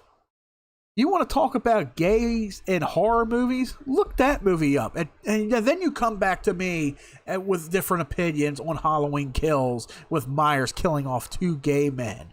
Come back to me then and tell me about that. Yes, that is a movie, Hellbent. Look it up. It's on YouTube. So anyway, he finds his way back to his house. You know, he kills off the gay men, you know, and of course everybody knows, oh, he made it back to town. He's in town. Let's follow him and all. So the whole fucking town mob shows up to stab this motherfucker, to beat the shit out of him. Even Charles Cyphers, character, Sheriff Brackett, he comes into play. And of course, you know, he gets a very, very corny one-liner. He's holding a fucking gun up to him and he's like, "Hey, Michael, it's Halloween. Everybody's entitled to one good scare." I'm like, oh my God, did you really just fucking say that? Like, did you really just fucking kill that one line? That line from 1978. Did you really just kill that one line in a 2-second scene? Oh my fucking God. And that's when everybody starts fucking taking stabs at him, beating the shit out of him. They've already took his mask off and everything before he put it back on. They stab the fuck out of him. Only for him to come back up 2 minutes later to fucking stab and slash everybody in that fucking general area. And of course to kill off Laurie Strode's daughter. Oh my God, Halloween Kills. It's a movie to watch, but it falls a lot short of Halloween 2018. Like, there's a lot of unanswered questions. It's just a big blood-soaked bloodbath. One kill after another. And one thing that kind of threw me off from it before the movie even came out is the title. Halloween Kills. Halloween Kills? What is Halloween killing? Are you trying to insist that Michael Myers is Halloween itself? Oh, he kills. I don't fucking know. The title of the movie I was like, oh my fucking God, how can they title this? That's like when The Dark Knight Rises came out. It's like you had Batman Begins, The Dark Knight. What do they call the third fucking movie of the trilogy? The Dark Knight Rises. Like, oh my God. Don't get me wrong, that was a really good movie. It was a really good movie. I loved it. But the titles, I'm like, do you all run out of ideas for titles in movies nowadays? Like Halloween Kills. And then you got the third movie, the one that just came out, the biggest shit sucker of them all, the very bottom of the shit barrel, Halloween Ends. I've already given my opinion on it. I've already spoiled it for people. If you have not yet watched that, go on my YouTube channel, my review. It's up on it. So Halloween Ends comes. And it's not even focused on Michael Myers. It's not even really about Michael Myers. This movie takes place 4 years after Halloween Kills. 4 fucking years. And this movie only has maybe 5, maybe 10, not even 10 minutes of segment with Michael Myers in it. It focuses on this kid who was a babysitter at the beginning of the movie, who accidentally kills off the kid that he's babysitting, and now he is the town's new boogeyman.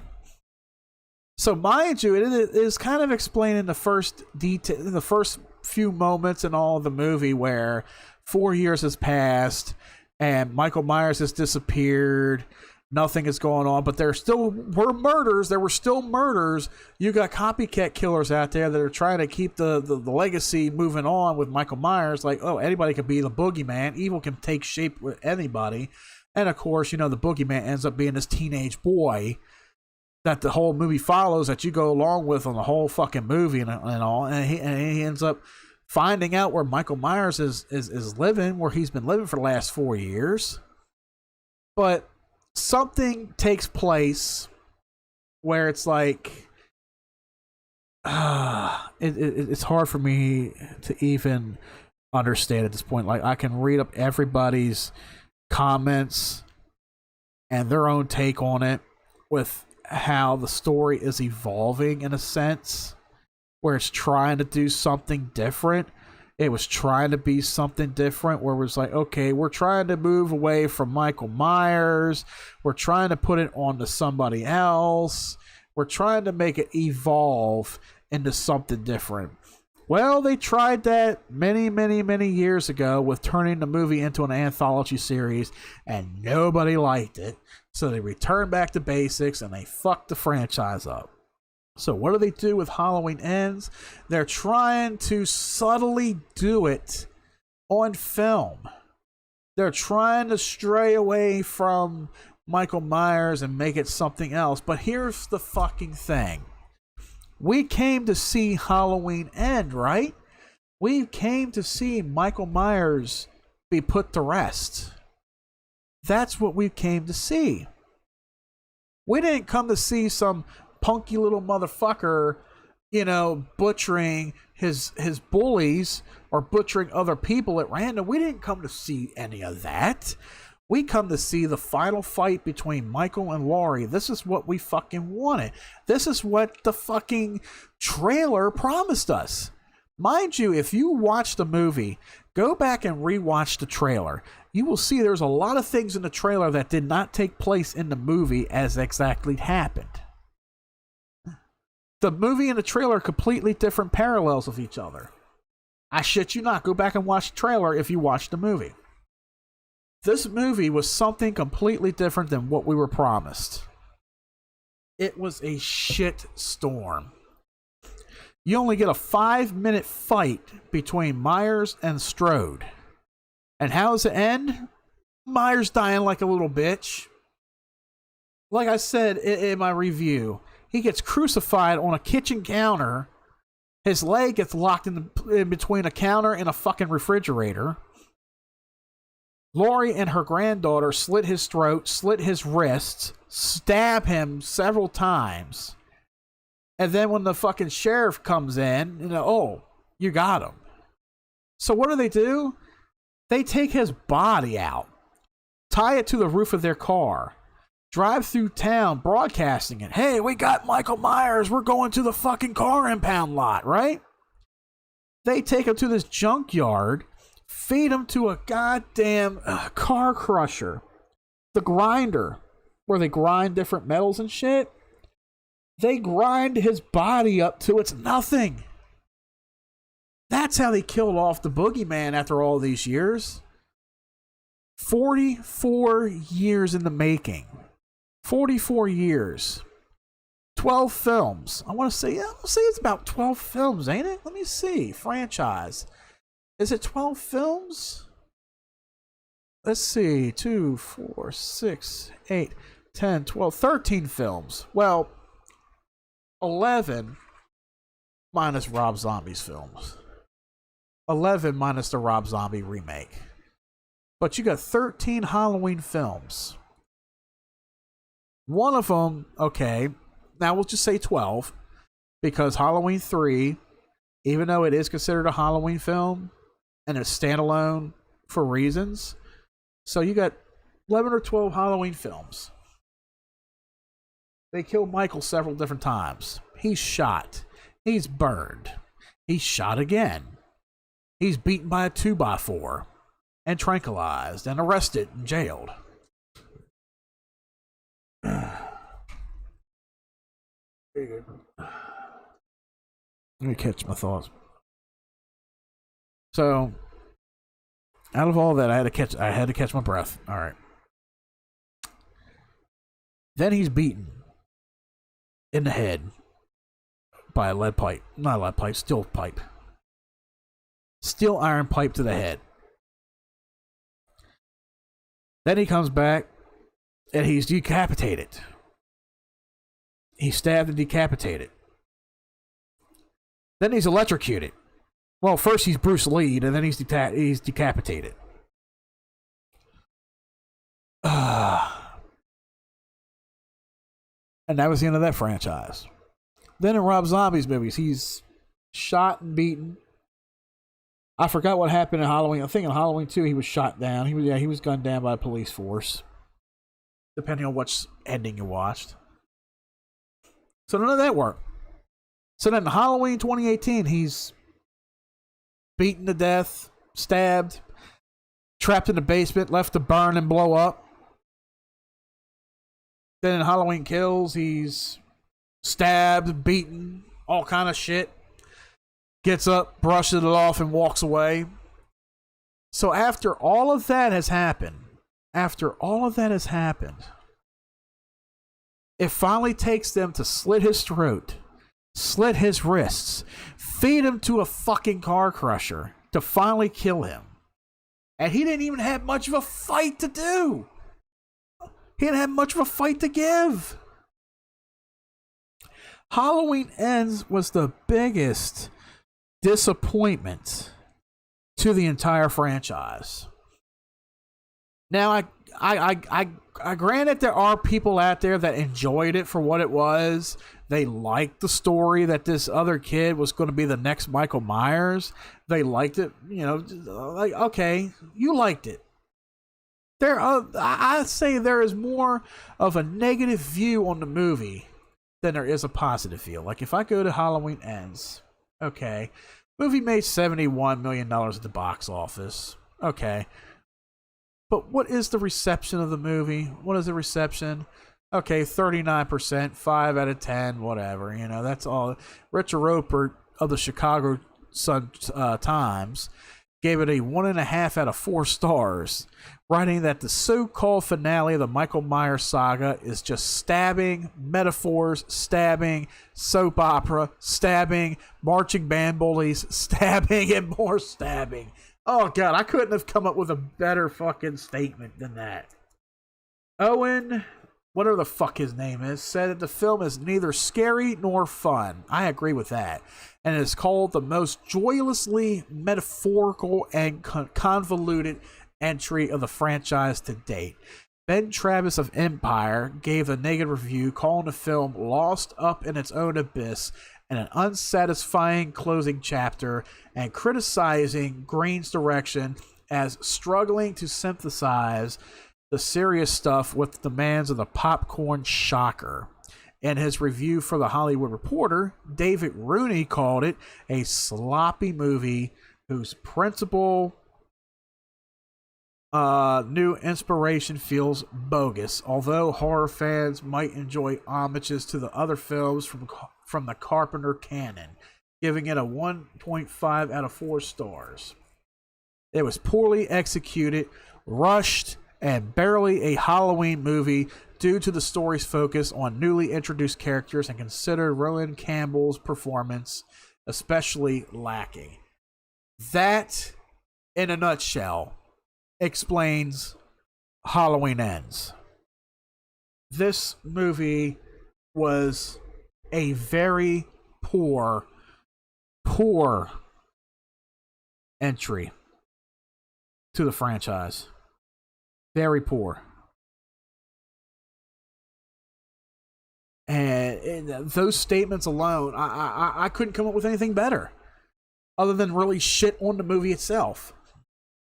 So David Gordon Green, he really, really took a shit on the franchise that was already dying. It was already dying. The storylines, the timelines, everything.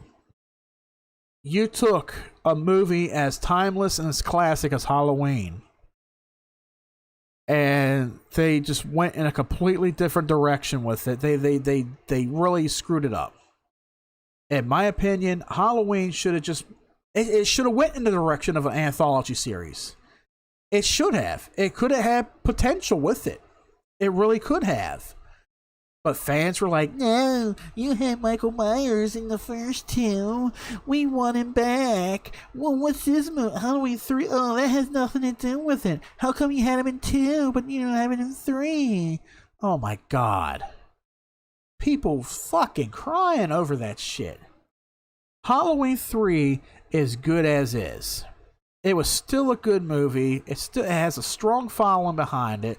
Like I said, with Halloween 3...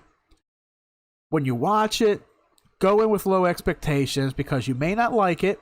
It may not be for everybody, but it's okay. Go in with low expectations and don't watch it as a Halloween film. Just watch it as a movie that's based around Halloween. That's all. As for David Gordon Green's trilogy, following up, continuing on from 1978 Halloween, it shouldn't have been. It shouldn't have been a thing. All it is a cash grab. It's a cash grabber. They figure, let's bring life into the franchise. Let's bring life back into Halloween. Let's make money off of it. People want to see Michael Myers come back. We haven't had a good Jason movie in years. We had a Freddy movie come out. Well, they had the remakes back in the early 2010s, but they were both garbage. They were both garbage in my opinion. I didn't like them both. But they figure, they got their remakes. Why not Michael Myers? Let's continue the story. Oh, y'all did that, all right. And it was pure garbage. I'm sorry. But if you want to watch the new trilogy, be my guest. Watch the original 1978 Halloween to boot, and you'll find out why. Out of all these movies, 12, 13 Halloween movies, Halloween 1978 is still the best ranked movie up there at the top of the list. It's still a Halloween classic to watch to this day. Check it out. AMC's Fear Fest is on. If you got AMC, cable TV, or Sling, and Halloween comes on, watch them. And you will see what we're talking about here today. God, so that is our take on the entire Halloween franchise from 1978 to 2022. Thank you for staying with us for almost 3 hours talking about the entire franchise and giving our thoughts on it, guys. What is your favorite Halloween movie out of the entire franchise? What are your favorite movies out of it? What do you like about them? What are your least favorites? Let us know down in the comments section. Also, guys, check us out on social media. Let us know over there. We're on Facebook at facebook.com/ArrowWAN2022 and on Instagram, Arrow Entertainment. If you are also on Discord, follow us on Discord. Link is below in the description section and also on our Twitch page down in the About section. We are also live on twitch.tv/arrowwithaname. Be sure to follow us on there if you're watching us on there, or if you're watching us on YouTube. Be sure to hit that like and subscribe button. Our channel, Arrow Entertainment. Also, guys, if you want to watch my review on Halloween Ends, that is also on our YouTube channel. Be sure to follow up with that, and you'll get my honest opinion when I talk about the movie in depth. Guys, thank you so much for joining us today. We're going to go ahead and end this. My co-host, he left about halfway in, but that's fine. Hopefully you're still watching out there, brother. Going to try to get an episode of The Other Side out here to y'all sometime this week. I'm not sure when, but I will let you all know because Halloween is coming up, and I want to at least get 1 or 2 episodes of that in, for the Halloween season. Other than that, guys, thank you for joining us today. Check in next time with us, and until next time, stay tuned in.